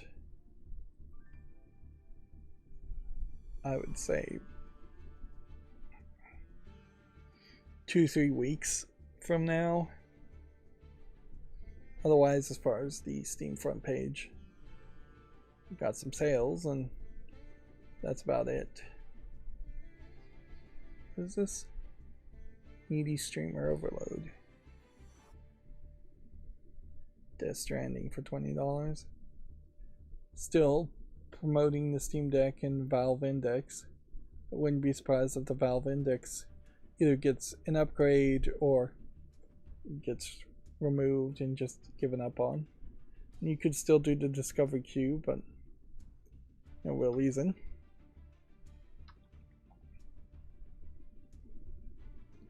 Come on. Okay. So we'll start going through the Video Games Chronicles articles. Now, arguably, with better programming.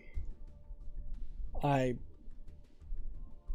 might be able to make it so it doesn't blur each one of these tabs. Otherwise, I am going to go through each of these articles and then have to just always unblur it. So we'll do an experiment here, and I'll keep the mouse cursor on the right and see if it automatically unblurs or not. Some of these stories, because there wasn't a lot of news over the weekend, are going to be somewhat redundant. Microsoft saying it's not planning to shut down Arcane Austin. See, even over here on the corner, it still blurred it. Phil Spencer has explained Halo's absence from the Xbox showcase. There we have a crashed tab. Firefox is still really bad about crashing tabs. But you just click restore, so it's not that big of a deal. Square Enix U-turns on Final Fantasy XVI Day 1 patch. An update is now planned to improve performance in various issues. They said previously that it would not need to do so to have a Day 1 patch, which I guess that's a bad way to announce it, but it is the right direction to go to actually support your brand new project and release. Now I am noticing that there seems to be a slight frame interpretation that's happening, probably because the advanced scene switcher macro is just taking a little longer to happen. So when I am clicking to closing a tab and moving to the next tab, it's popping up for a brief second just my background, my black background that says Rydo. But you know what, that's probably better to go that route than not. And maybe I could fix that by switching off that image, and then it would just probably black out to a black image for half a second, half a frame. Well, you can't do half a frame, one frame. The Callisto Protocol's final chapter has been confirmed for this month, first on PlayStation. Is this even a screenshot from the Callisto Protocol? I guess it is. Like, it has been forever just poisoned with the remake of Dead Space 1, which also, the remake of Dead Space 1 has not really been supported enough to make you think that you really are going to get a Dead Space 2 remake or a continuation of that series. If anything, it does just seem like they rushed out a remake of Dead Space 1 to hurt the Callisto Protocol, and now that the Callisto Protocol is potentially hurt, they may take 10 years to come out with a Dead Space 2 or continuation. I wouldn't be surprised though, since it did seem like there was some really head-on competition. You might even call it nasty competition between Callisto Protocol and the Dead Space remake, that I wouldn't be surprised if Dead Space also releases some kind of final chapter or DLC or something to once again try to steal the oxygen out of the room, as they so successfully did during Callisto Protocol's launch. Let's see. Square Enix says that it will remove pre-release Final Fantasy XVI videos and streams. Copies of the games made their way into public hands this week. Notably, these leaks probably aren't going to do much, because I'm not really expecting, and I don't know if people really are, that much of a story from Final Fantasy XVI. It would be surprising, I guess, if there was an actual story there that was interesting enough that it makes sense to potentially leak it out early on YouTube. And just putting out footage overall, or gameplay out early on YouTube, might get you a few extra videos. But Final Fantasy games are so long, I don't know how many people really want to watch somebody else play Final Fantasy instead of just playing it themselves. There's so much grind in it anyways. Let's see. Final Fantasy XVI's New Game Plus modes includes a Final Fantasy mode. Plus players will unlock a harder difficulty for its challenge mode. I don't know what the Final Fantasy mode, though, unlocks.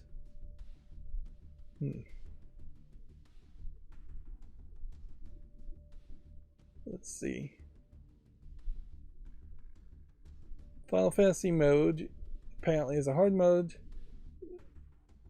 with higher enemy levels, level cap raised to 100, ultimate weapon available for crafting, level possessions abilities carried over, in gold trophy for completion. So it's just a higher difficulty mode. Nothing else seems to really change.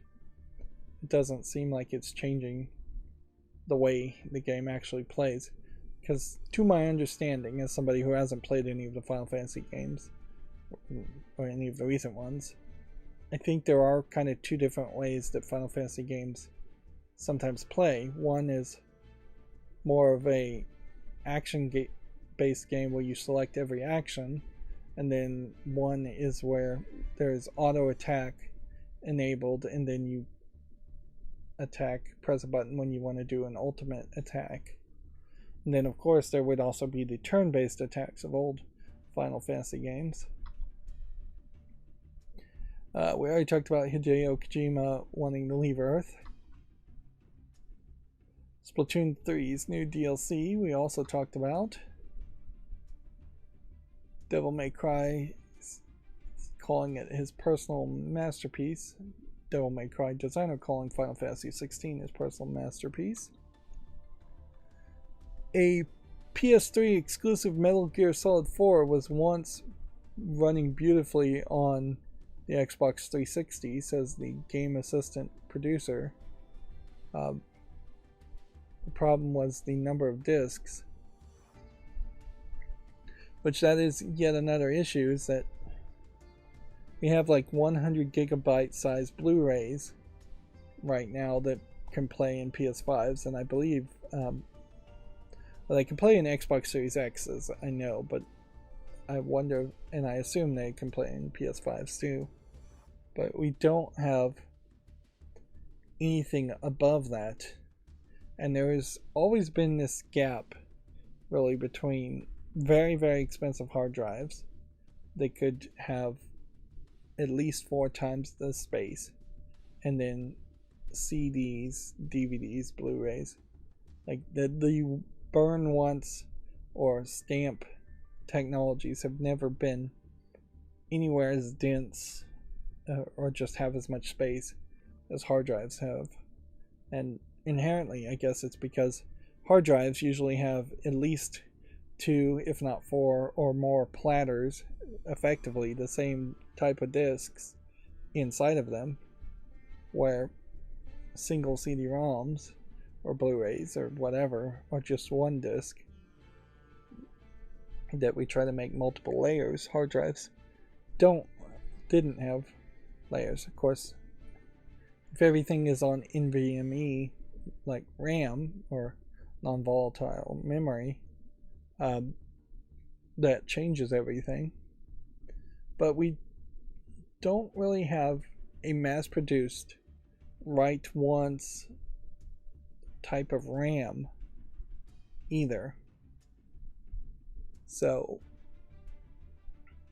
like, we still have this problem, in that it would potentially make a lot of sense that if there was a standard micro SD or cartridge for games, that they would move to that in the next generation of consoles instead of spinning discs. Otherwise, we just need more dense spinning discs, and I don't think we can make more dense spinning discs. We definitely don't. It doesn't feel like 4K UHD video is getting adopted enough to make an argument to make 8K UHD videos discs.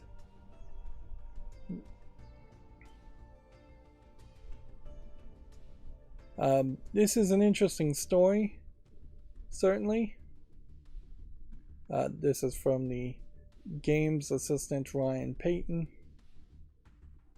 but it doesn't really mean anything either. That's just not how it went.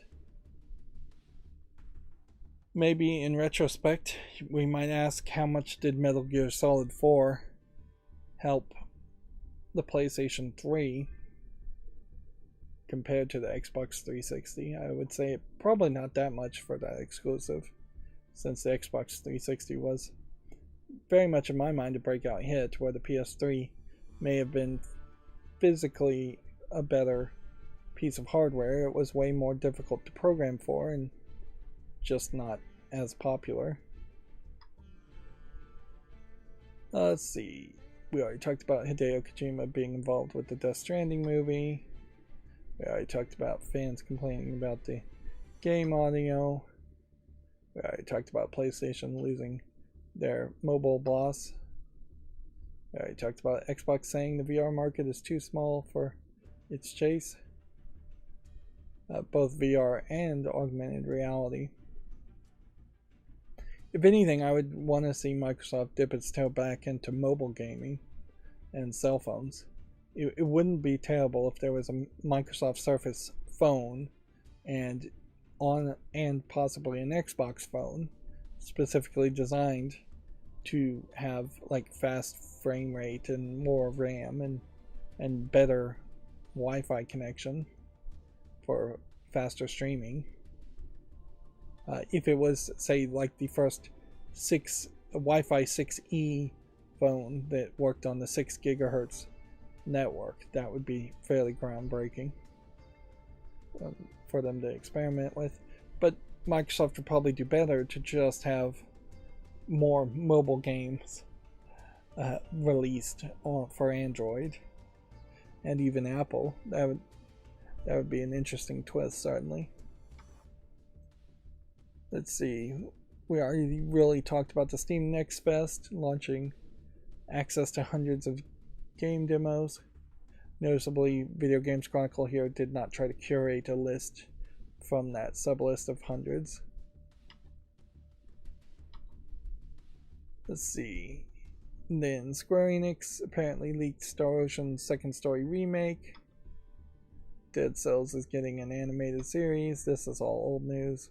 Knuckle TV series getting 5 cast members, including Christopher Lloyd. Sony says it's not releasing its first-party games on PlayStation Plus on day one is working for them. Forza Studio Turn-10 is working on a new car customization game for mobile, which Forza is a subsidiary of Microsoft, so there is actually some mobile development happening, come to think of it. I talked about that before, so I had just forgotten. GeForce Now adding Ages of Empire 4 and Dogne. The Epic Games Store's next free title being The Hunter Call of the Wild. It'll be... I wish we could get some stats as far as how many people claim games, because it would be very interesting to see how many people care about hunting games. Overall, they were never super popular. They were somewhat popular back in early CD-ROM era PC gaming days,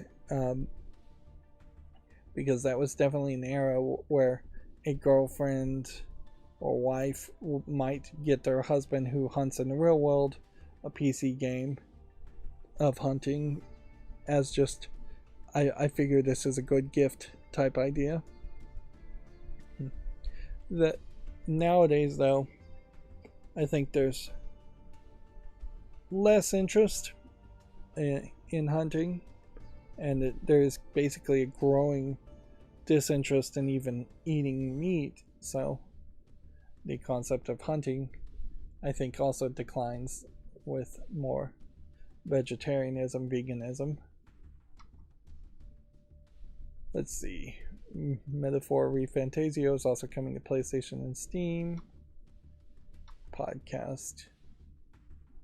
Then Absurd Ventures, we'd already talked about. Some of these we've talked about 2 or 3 times. Final Fantasy 16 copies in the wild. Microsoft confirming it's no longer developing games for the Xbox One. Marvel Spider-Man 2 pre-order is now live.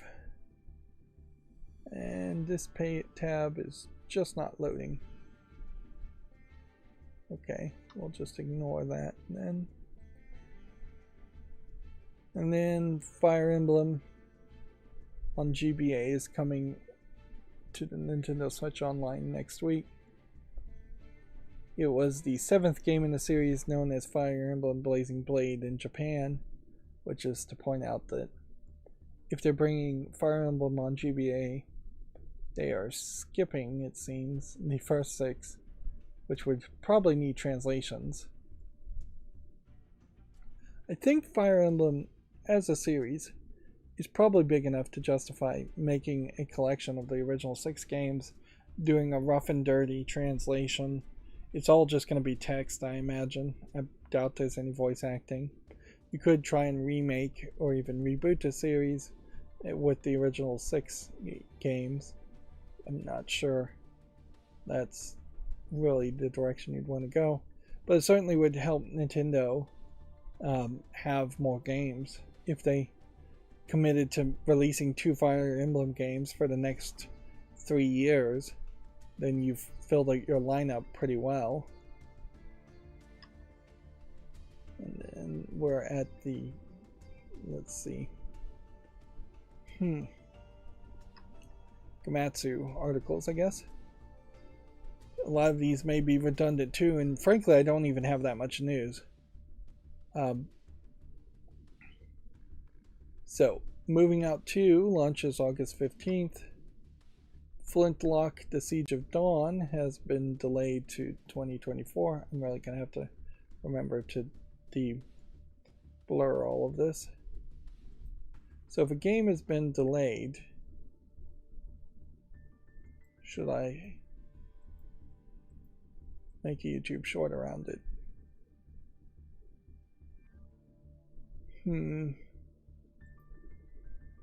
No, but I guess I'll put this on the follow list. If I go back to a page, it still will blur.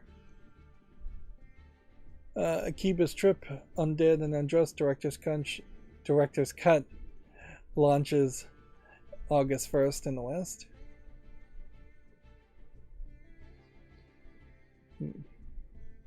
One of the things that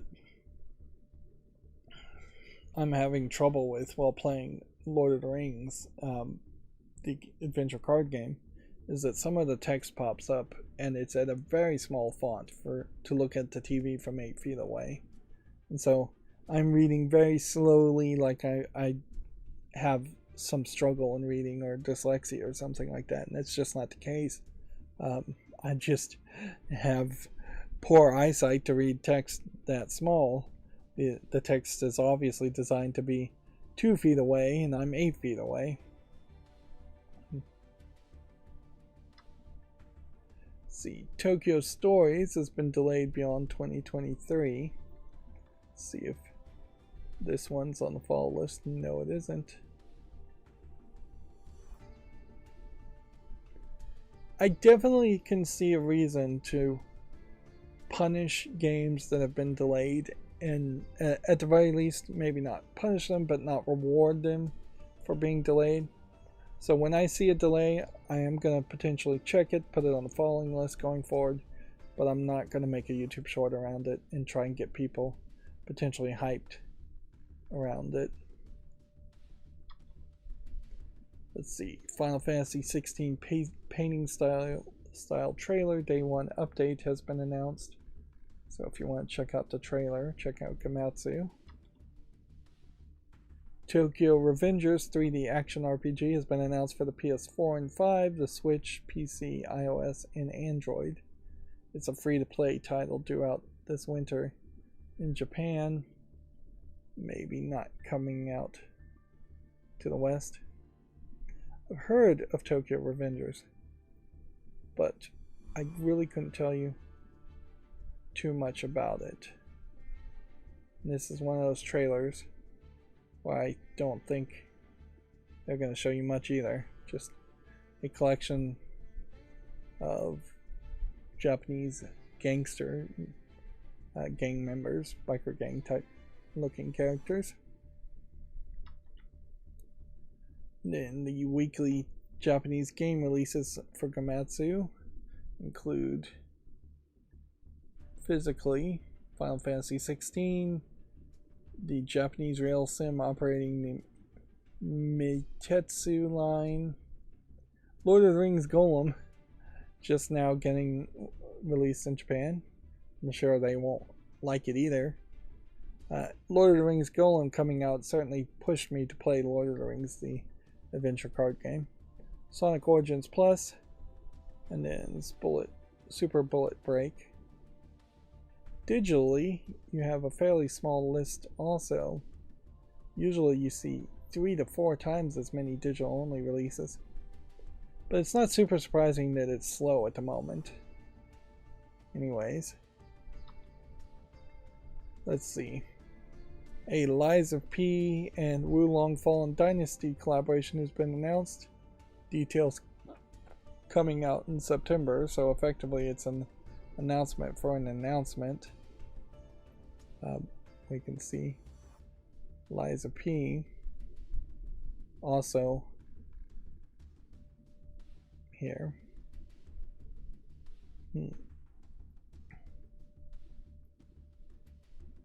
I am realizing that I did not put a lot of these games that were at the Summer Game Fest on the fall list. Obviously, if I missed Liza P. Now, that makes a lot of sense that I didn't, because what I would have been doing is looking at the Summer Game Fest and then opening up a bunch of tabs and then not doing anything more than that. There's a very feminine features of this Pinocchio-like character, but I suppose part of that is also supposed to be that he's a young boy, although he's not really that young of a boy compared to how any other Pinocchio has been depicted. They obviously had to age him up so he could be more of a violent character attacking all these machines. Let's see. Komatsu says the Persona 3 Reload Japanese TV commercial is available if you want to check that out. And then Natsumon 20th Century Summer Vacation details the detective agency, fireworks, and museum. Now, what I'm realizing here, and this is why I can only do so much programming before I have to actually test my programming and see if it really works, is that up until a certain point where we start looking at Steam games, there is a almost 0% chance that I'll run into an adult game. So it is pointless to activate the blur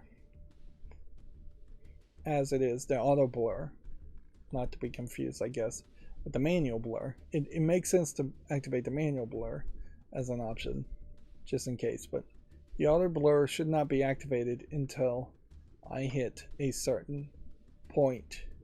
So I need to look for a marker, which I think we could do, but I'm not 100% sure if I can. Let's see. I'd have to think about it. I can make a marker certainly looking for this, like the URL to this Google presentation interstitial. Assuming this always loads, I could look for this, or I could look for anything that starts with Steam and blur everything from Steam. That would also work, but it would create the problem of looking at like the Next Fest and then that being blurred. immediately. And it could be certainly a one-time thing that turns on and then never checks again. That is one of my concerns about the advanced scene switcher macros, is that I'm concerned that they potentially are going to use more CPU processing power than they really need to. Anyways, moving on with the last couple of Gematsu articles, we have a low-poly school management game called Let's School for PC coming out July 27th. Let's School Homeroom is the demo. If I looked specifically for just Steam links, then clicking on these links would also be blurred.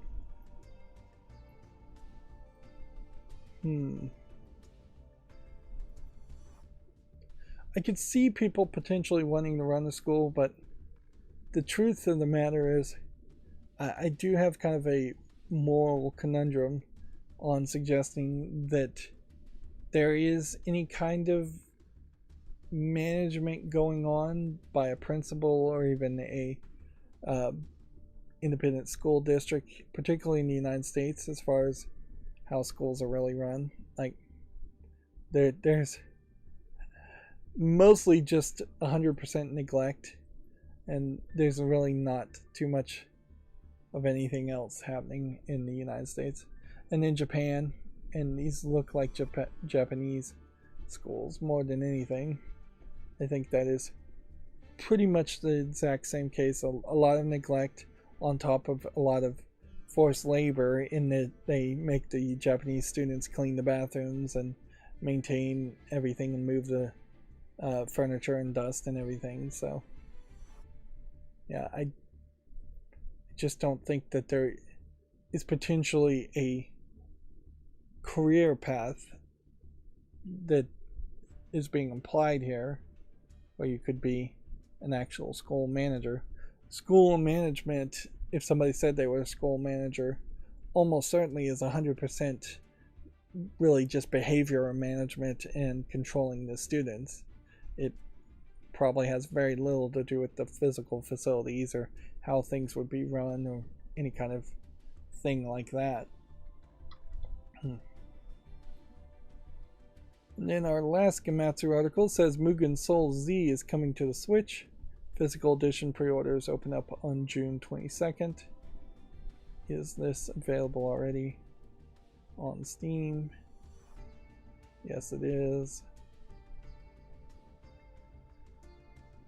And while this isn't in the adult section, it does seem to me like you're gonna get some cheesecake, some fan service. Although probably not as much as they're implying here. Well, actually that seems like quite a bit.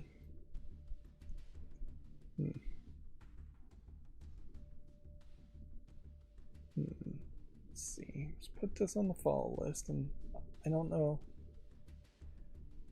Same as the first PC release, the bathing minigames and approximately 120 CGs have been censored.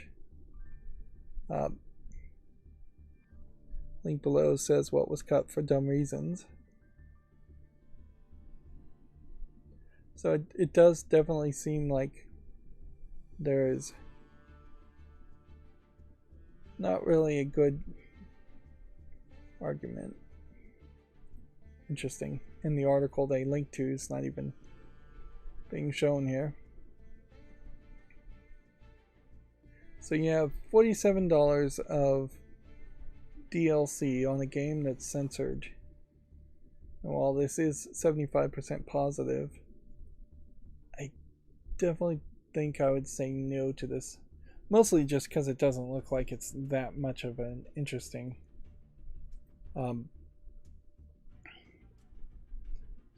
RPG. Let's see. First of all, do research before buying the game. I just found out that from a decision that more than 120 CG and mini games were removed. Also full censorship. Thought I don't really mind about the censorship The story and gameplay was just a standard JRPG sometimes when you wander around the background grass on the wall are stretched out and look really bad. We're better off playing the original PS3 version instead of this joke of a PC port, especially since modders seem uninterested in fixing this mess. Same goes for the original Mugen Souls. The game is censored and incomplete. It's definitely not worth the financial investment. And so yeah, your first 3 articles there, as far as negative articles, are saying no to it heavily because of the censorship, which seems reasonable. Like, when you're selling an entire game here around these types of screenshots, and maybe originally this would have been a fully naked lady, seems like it would make sense that she would not be in a bathing suit if they're outdoor public bathing and the other girl's not naked. Yeah. It's more awkward to be in a bathing suit in a public bath when everybody else around you is naked, I would imagine. So yeah, that's gonna be a no for me, dog.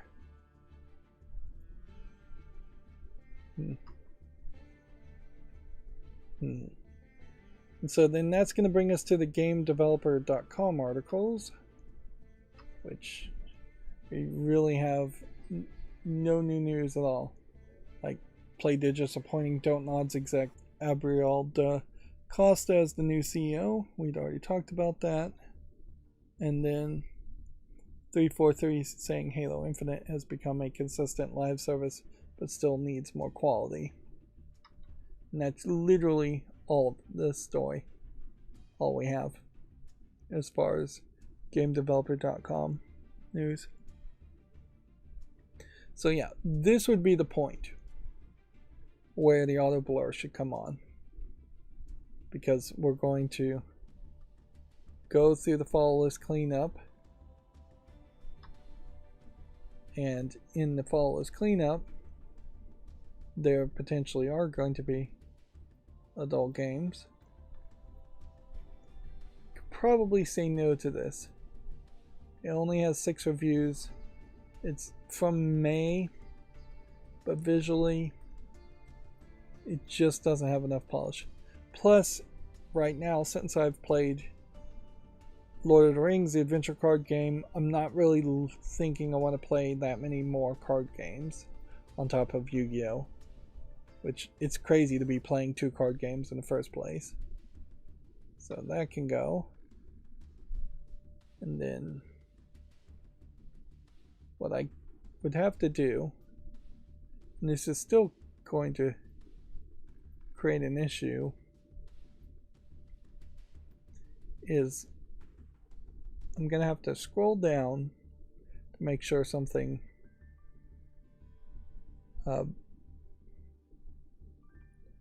bundle Grisea 1 through 8 bundles been excluded based on my preferences. Why? Did I ignore a Grisea game? Excluded by preferences. So I don't understand. I have all these Grisea Phantom Trigger games all on the wish list. This all bundled together would be really expensive.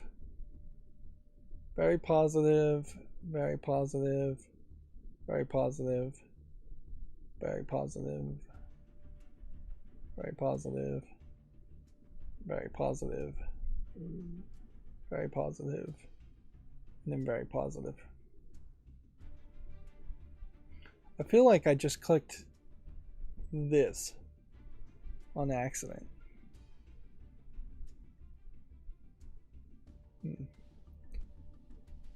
Oops. Clicked on the wrong thing. See, this first game is tagged as far as nudity and sexual content, and for some reason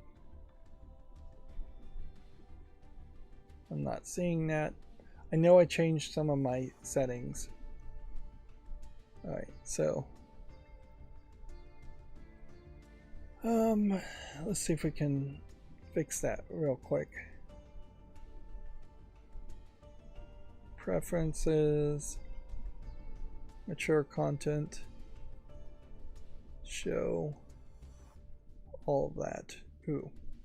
Which that might mean that I'm actually going to have some trouble now, because it might mean that none of the adult games were even seen today. Alright, we'll see if that's the case. Now, as far as Grisea and the Flawless Cleanup, I think as I'm potentially turning my head around the idea of visual novels, they're going to have to be a lot more relevant, and they're going to have to be a lot shorter. And when you have like 8 different volumes, and only every volume is getting only 100 reviews overall, I think that just crosses the line. So I'm going to see if we can easily move things from a wish list.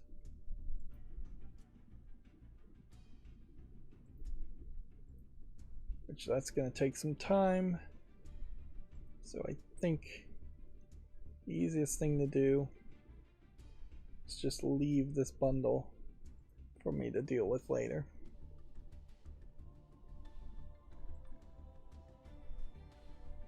Let's see, on wish list. Nope, actually I can do it here. If I just click here where it says on wish list, then that will get rid of that.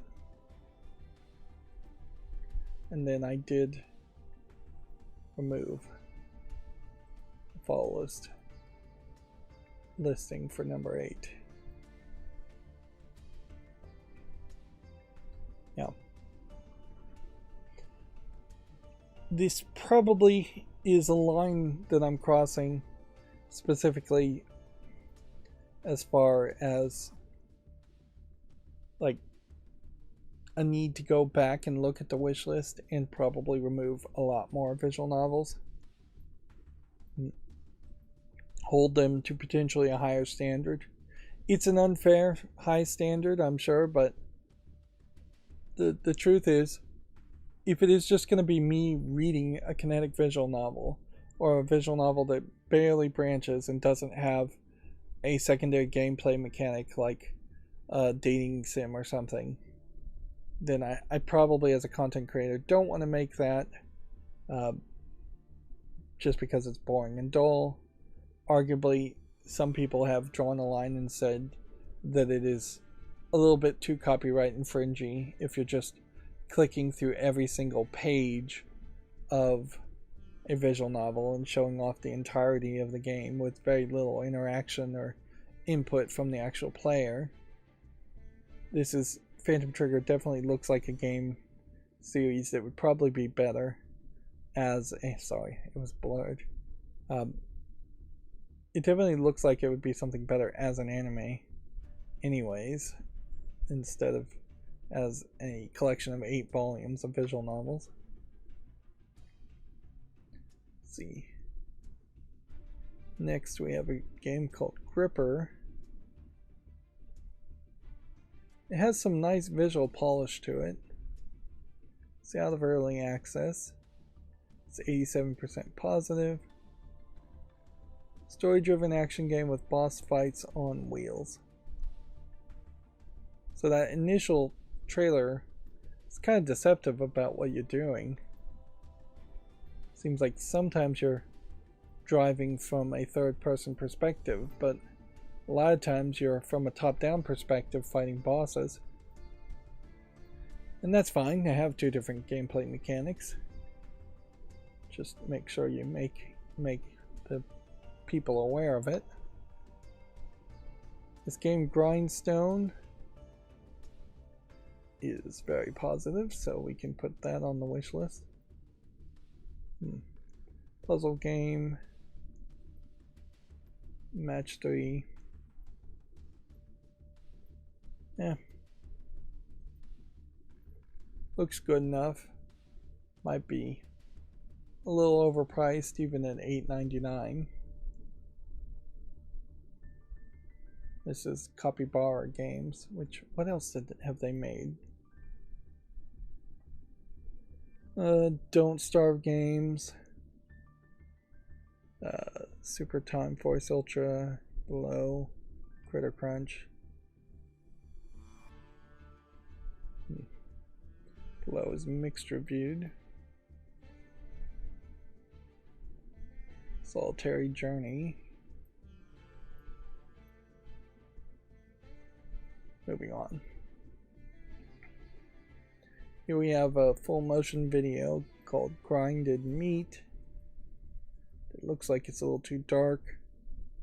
I'm a little surprised that there aren't more full motion videos horror movies tried to turn into video games, but I imagine it's just easier to make a low budget horror movie instead of trying to add some kind of interactivity to it.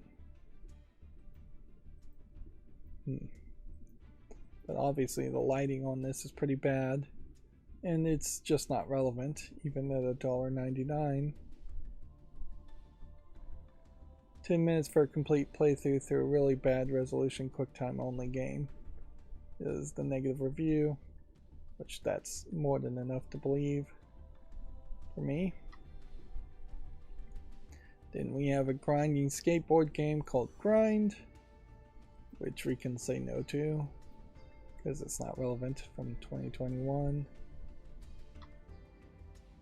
And then Grimeland, obviously we're going through the G's. May 2022 with 4 user reviews. Again, I think we just have a relevancy issue here.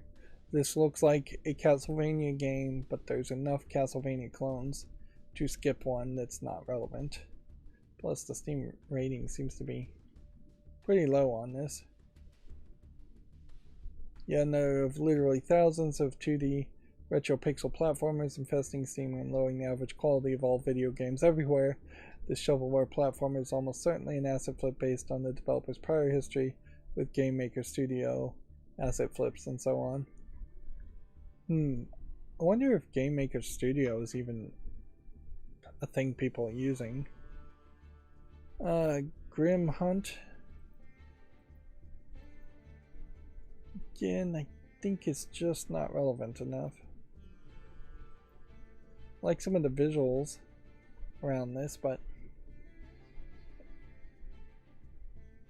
doesn't seem like people are liking it. Quickly became frustrating due to lack of understanding. The game really needs at least a tutorial how to find the clues and recognize them. Also, it froze up. A lot of early access negative reviews, or I received the game for free reviews, and they still are negative.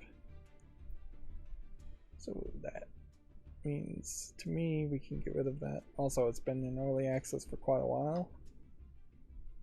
And then Grimguard. Doesn't look like anything.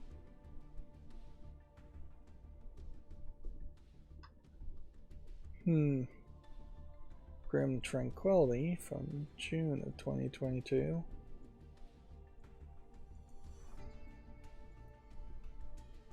There might be a situation here where less people were playing games over a certain period of time, and maybe I should give games more of a chance, but that would be very inconsistent if all of a sudden I said between June 1st, 2022 and say June 2023 people were playing less games, thus I lowered the number of reviews or something like that. I'd never be able to keep that straight in my mind. And then our last follow-up, let's clean up, is Griffith Academy. At a certain level, also if I'm adding games that are just coming soon to the follow list, the follow list cleanup is going to increasingly no longer be a full list of games that have been released and that I can actually consider, and would just become a long list of here's some games that maybe are coming out, maybe. And this would be the secondary marker, certainly, to potentially turn on the blurs. There's a lesser chance in the 5 fall list cleanup games that we look at that you'd see in an adult game, but there's still a chance. But this is going to create a situation, certainly, where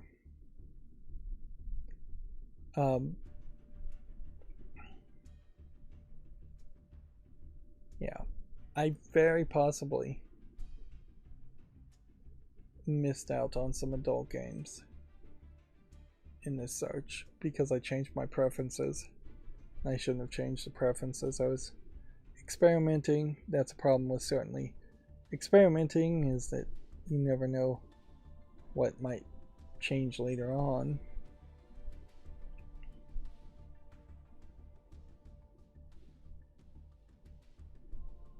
Yeah. My other concern certainly would be that, let's see, I guess I could just hit reload here and see if we could find anything. Fashion holiday. Yeah, my other concern here, I keep losing my train of thought, is that I'm going to go through a lot of these games, or want to go through these games, in a very quick fashion, and because I want to move through them in a very quick fashion, I may straight up just not de-blur the games at all. And that could be weird. Now, noticeably, when I reloaded, it went from 7,000 games being filtered to 1,885 games being filtered based on my preference. And the main preference that's being filtered here is exclusive, really, to Chinese language games. I'm just saying, show me everything that supports every language except for Chinese. I don't want Chinese exclusive language games. Of the 67,000 games on Steam coming up in this result, that's only 1,885 games. So here we have Fashion Holiday, a game of Texas Hold'em, which I don't really get the idea of Texas Hold'em and fashion, particularly if it's not a strip poker game, and it doesn't really seem like that's what it is. Seems like you maybe get a character in bikinis, or male equivalent of bikinis, showing off different fashions. But it doesn't seem like you really get nudity. And interestingly, here you have an option here to select your opponent between one of these characters, and you can make them either friendly or romantic. Weirdly though, it definitely feels like there should be a adult patch at some level here. It's also just weird to be playing Texas Hold'em in a mall.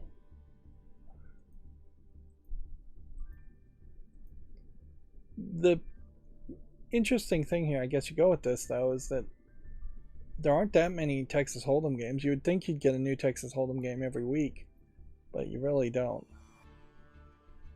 And so my first instinct there was to jump to the left, and I'll have to... It's not a bad instinct to have, frankly. Is to jump to the left and blur regardless. But it did blur anyways. So we have an adult game, and pretty much I think we'll have all the adult games in a row here, called Lewd Puzzle brackets 18 plus. 3D CGI ladies in kind of space latex cat suits. Well, they are basically the same old as it flipped 3D CGI ladies. Seems like it might be girl on girl mostly, or although there is a guy character too. It's rated very positive with 74 reviews, 98% positive. The actual game itself seems to probably be very simplistic things.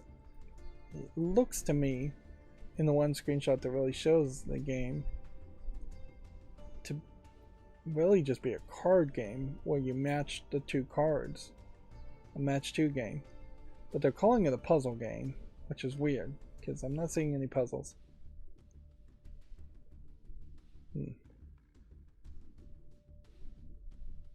Yeah. Everything here shows me a match 2 game. So, not a particularly accurate description, and frankly not a good name either, just called Lewd Puzzle.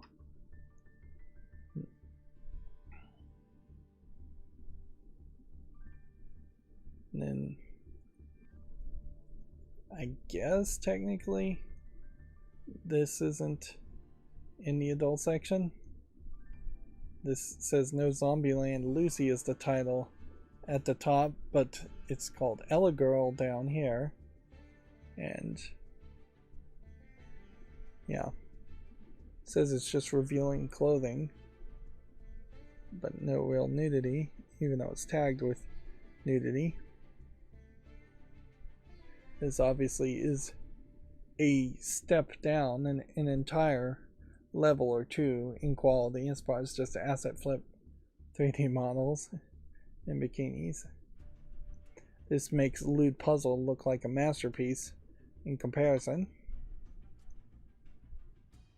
Now, arguably, there still may be a slight frame of unblurred that's happening. And I don't really know of a way to stop that. Like, unless I could find some way to make Firefox itself load the tabs in with a slight crossfade or a delay. But I don't think that's really too big of a problem either. If somebody is that desperate to see video game nudity, anime or 3D CGI nudity, that they would scroll through an entire frame, then they probably should just realize that the internet already exists and you can get a lot more with a lot less work. This next game is called Sex with Maids, and it's flat 2D, kind of colorful ladies. I would say it's more drawn out, so it doesn't really feel like it's done in that much of an anime style. Not really the kawaii style, which I haven't had to mention the styles in a while. Now, weirdly, it seems more like it's anthropomorphic animals in maid outfits than just maids, because there's a lot of characters here with animal ears and animal tails, which, yeah, that's not really getting mentioned in the title or the description. The game is $1.19. It's English only. Doesn't look like there's much here. It says it's a 2D puzzle game, but it is pretty much the trend for none of the screenshots to actually show what the game actually is. So I assume it's just a slide puzzle game.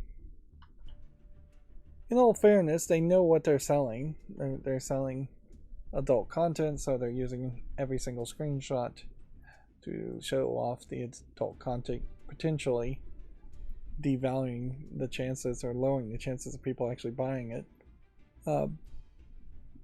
This voxel miner game looks like a Minecraft game attempt. AIM Labs here is a thing. What ideally I want to do is almost every game that has adult content would have a tag here. So if I could find some way to read the tags here and turn on the blur only at that one point, that would be genius. But what I'd have to do is find some kind of plugin, which I bet doesn't exist, some kind of extension for Firefox that would read the HTML here, and then from reading that HTML change the title of the executable, the window, change the Windows title for Firefox to put in some kind of red flag, and then that red flag would have to be detected by Advanced Scene Switcher and OBS to turn on the blur. And yeah, I'm not sure that would really work. There is a potential other way to do like scene recognition, like scan the scene, but that would be slow and processor intensive to try to do optical character recognition on the screenshots of every single frame nonetheless. Right. Next we have a game called Infinite Black 2. Do we have an Infinite Black 1? That is often the right question to ask. Developer's spellbook. We can see here Infinite Black 1 is 65% positive, so that tells me enough to not bother with Infinite Black 2. Here we have a old NES looking game called Slippery Sammy, which doesn't look like anything. Here we have another hidden object game, which I'll make a YouTube short around, but I won't bother to put on the follow list. Here we have a horror game called Night Security, which I don't think probably is polished enough to bother to put on the follow list. There is kind of this history. You know what, I'll give it a chance. Should I make YouTube shorts around horror games? Yeah, I'll experiment with that too. There is this history though, certainly, of a lot of horror games being put on the follow list and then them going nowhere at all. This game, piece of ... horror, I think probably is a piece of poop. So I'm going to say no to that. Here we have a game called Doomer, which looks like it's probably just an asset flip game. Mostly an asset flip of an apartment and the areas around it. I'm going to say no to that. Then we have a game called Korean Political Fighters 2nd, which just definitely seems like this is political satire of some sort that I wouldn't really be able to comment on or shouldn't engage with. There is technically rules against targeting someone in as far as the games you release on Steam. That being said, it doesn't seem to be held to much of a high standard when somebody is a public figure. This Moon Ju-in might be the incumbent politician. I might have heard of him,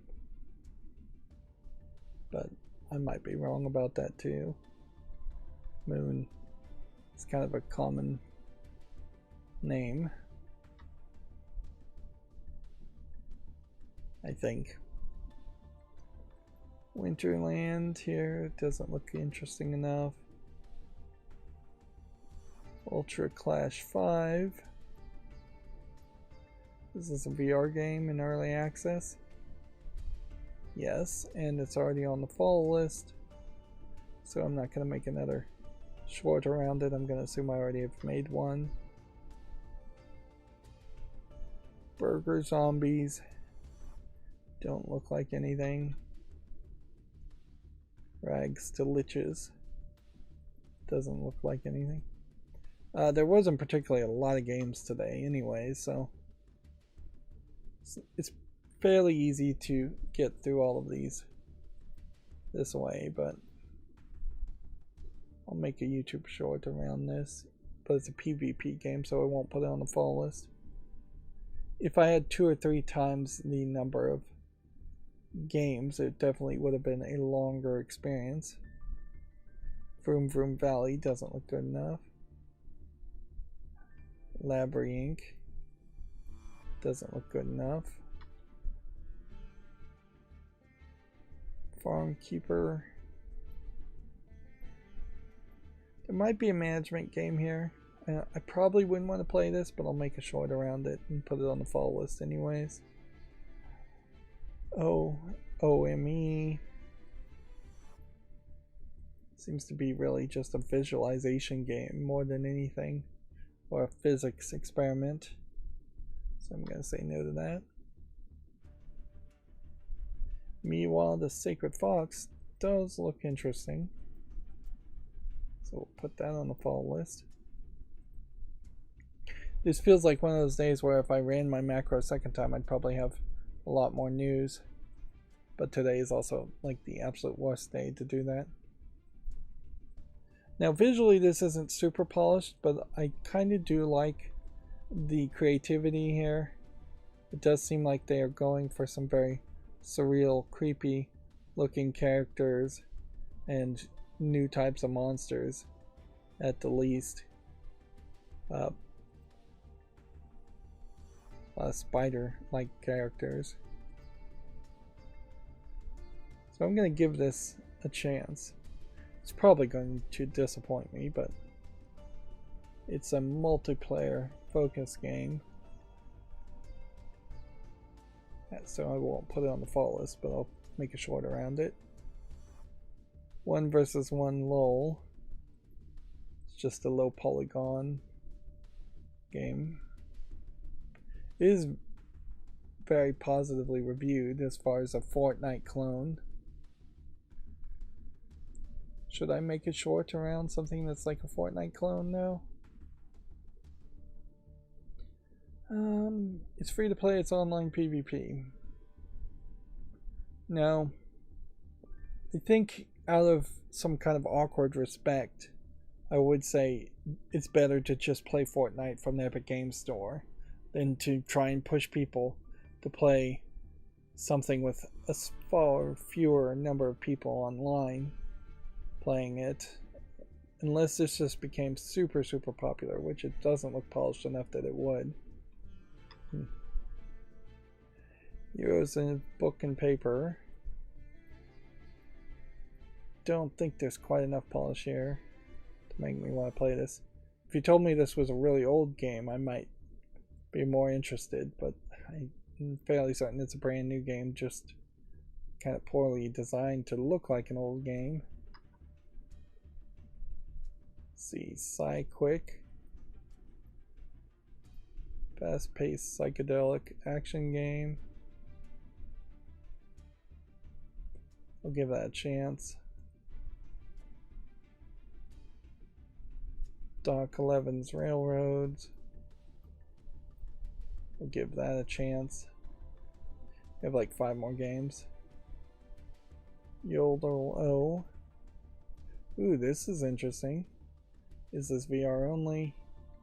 Yes, it is. This is kind of exactly what I would want in a VR game, though. Is just a shooting gallery. Although weirdly, this is seemingly based on one of the games from Wheel of Fortune. Not Wheel of Fortune, Price is Right.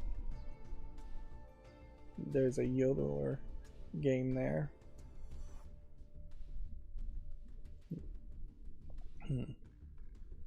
Next we have a game called Holy Journey of Salvation. It is possible I missed some adult games though, but we saw 3. We saw a 2D furry game.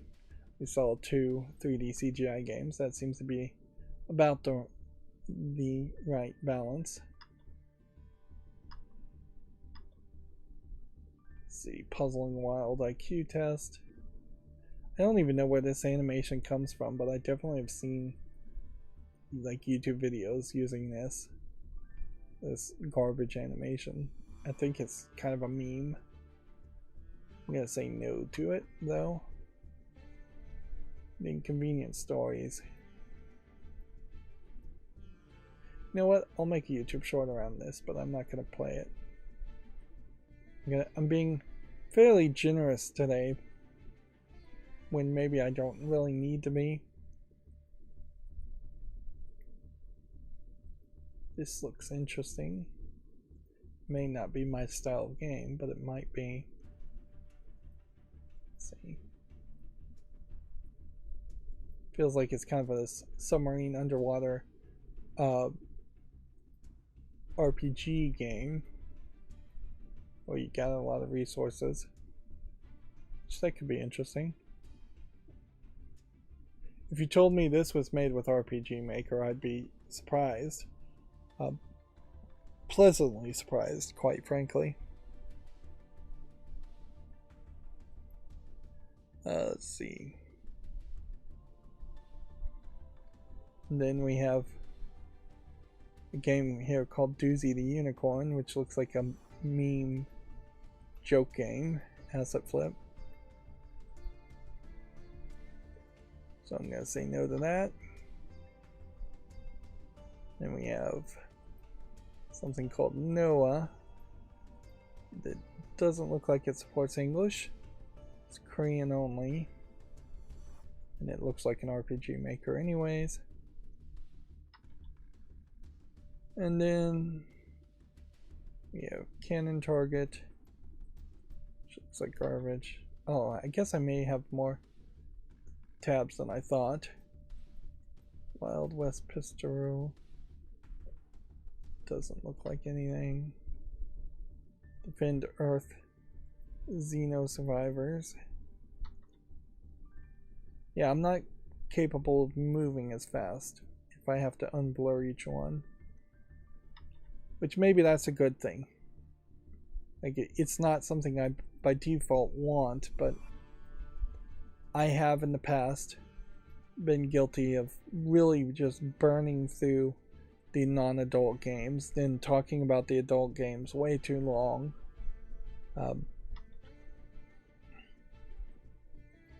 When I guess ideally I'd want to burn through all games very quickly.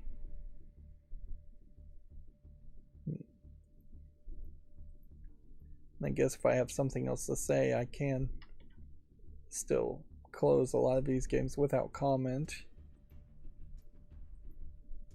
Tank and Roll. Give this a chance.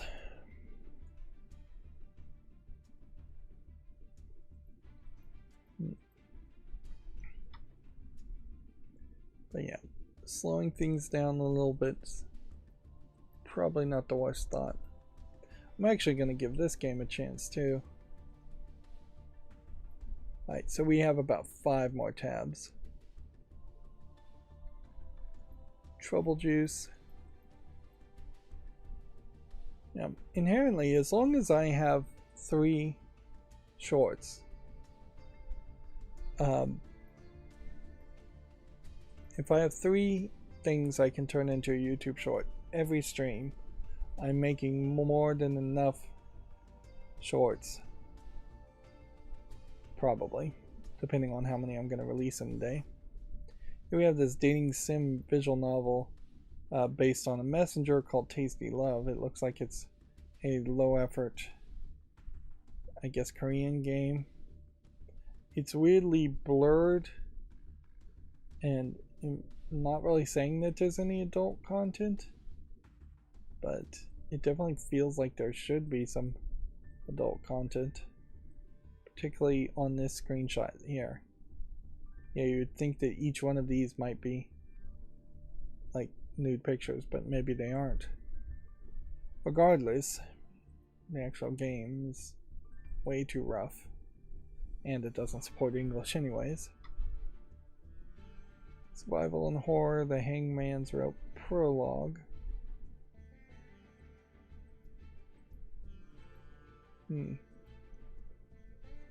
I won't do the prologue, but if you've got the actual game, I will make a short around that. It's early access, May 30th. It has an interesting visual. I could see potentially making a Bioshock game like this, where there's just ghosts running around, skeletons, other gunslingers, maybe even cowboys. And then you have a lantern in one hand and a gun in the other.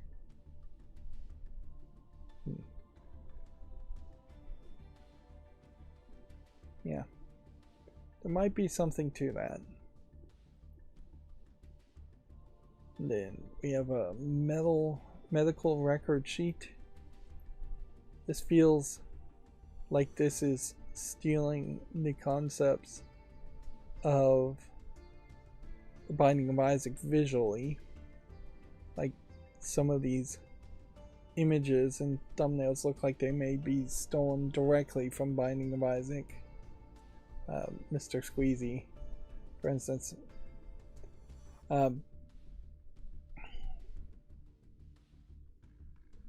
So what do I do there? Like, they're even saying it's close to Binding of Isaac Rebirth. English, Japanese, and Chinese.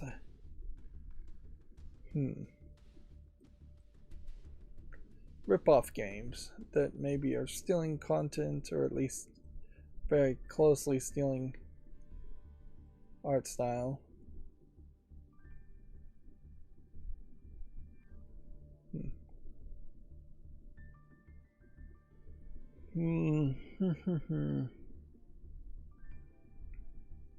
Well, at a certain point, I guess, it's the beginning of a conversation, and a lot of the stuff that's going to get a YouTube short is going to end up being garbage.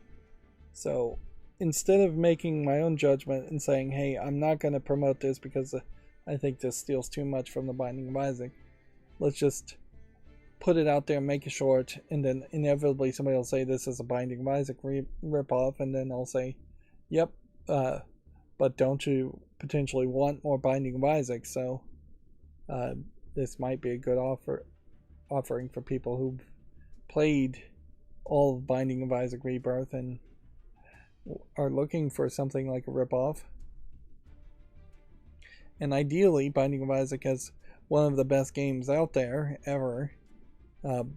Should be ripped off. People should potentially not go with the same visual theme or and instead go a different way. This is too much of a ripoff in my opinion, but it's not terrible.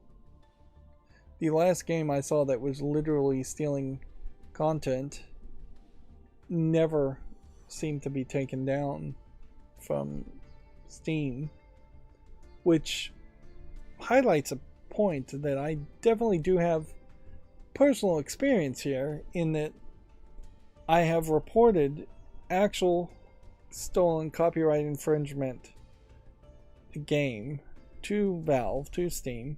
I've reported it directly to the content creators because it was the makers of Destiny Child.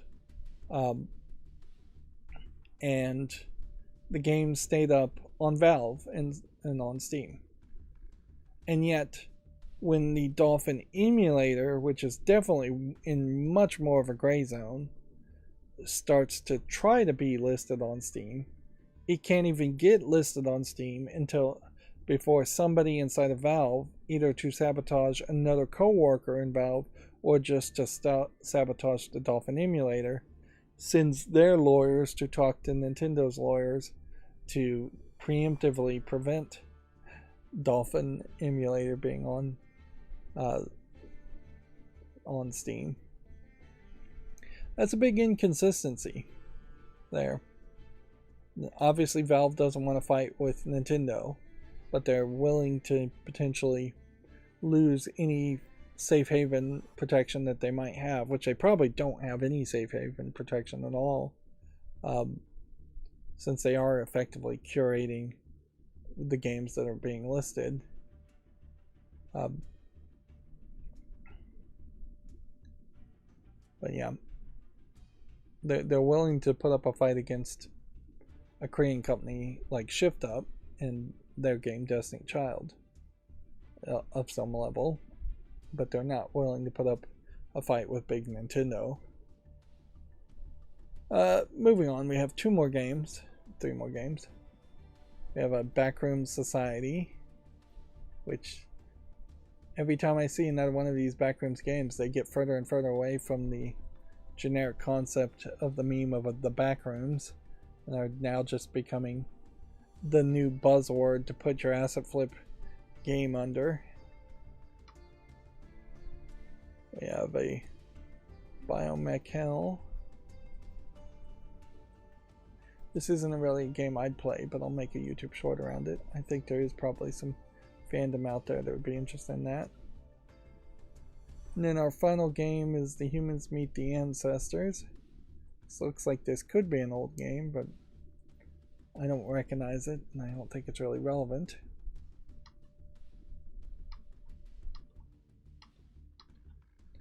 And so then that brings us to the end of the show, which it's kind of ridiculous to have to unblur even that. This could be the marker, certainly, though. This URL for this interstitial slide could be the marker to turn off the auto blur, which that would work very nicely. It automatically turns itself on, it automatically turns itself off. I don't have to deal with it that way.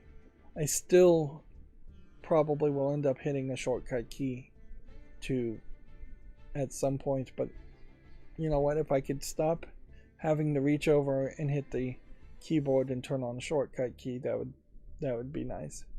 Just automate everything, automate your life, get it so all I have to do is use the mouse. Alright, that's gonna be it for this stream. We went 3 hours. I feel like I burned through that fairly quickly, so ideally this is almost the exact pace I want, but then there are times where there's just a lot more news and a lot more games to look at. So yeah, I'd like things to be 3 hours on the dot. Less would even be fine, but I'd also like to move a little bit faster still, because I know there will be longer days with more announcements than today. Today was a very light day. Anyways, that's going to be it for the stream. As always, I ask you to like, share, subscribe, comment, and watch every second of my videos. If you want to support me further, there's some links down below in the description box. Thank you for watching.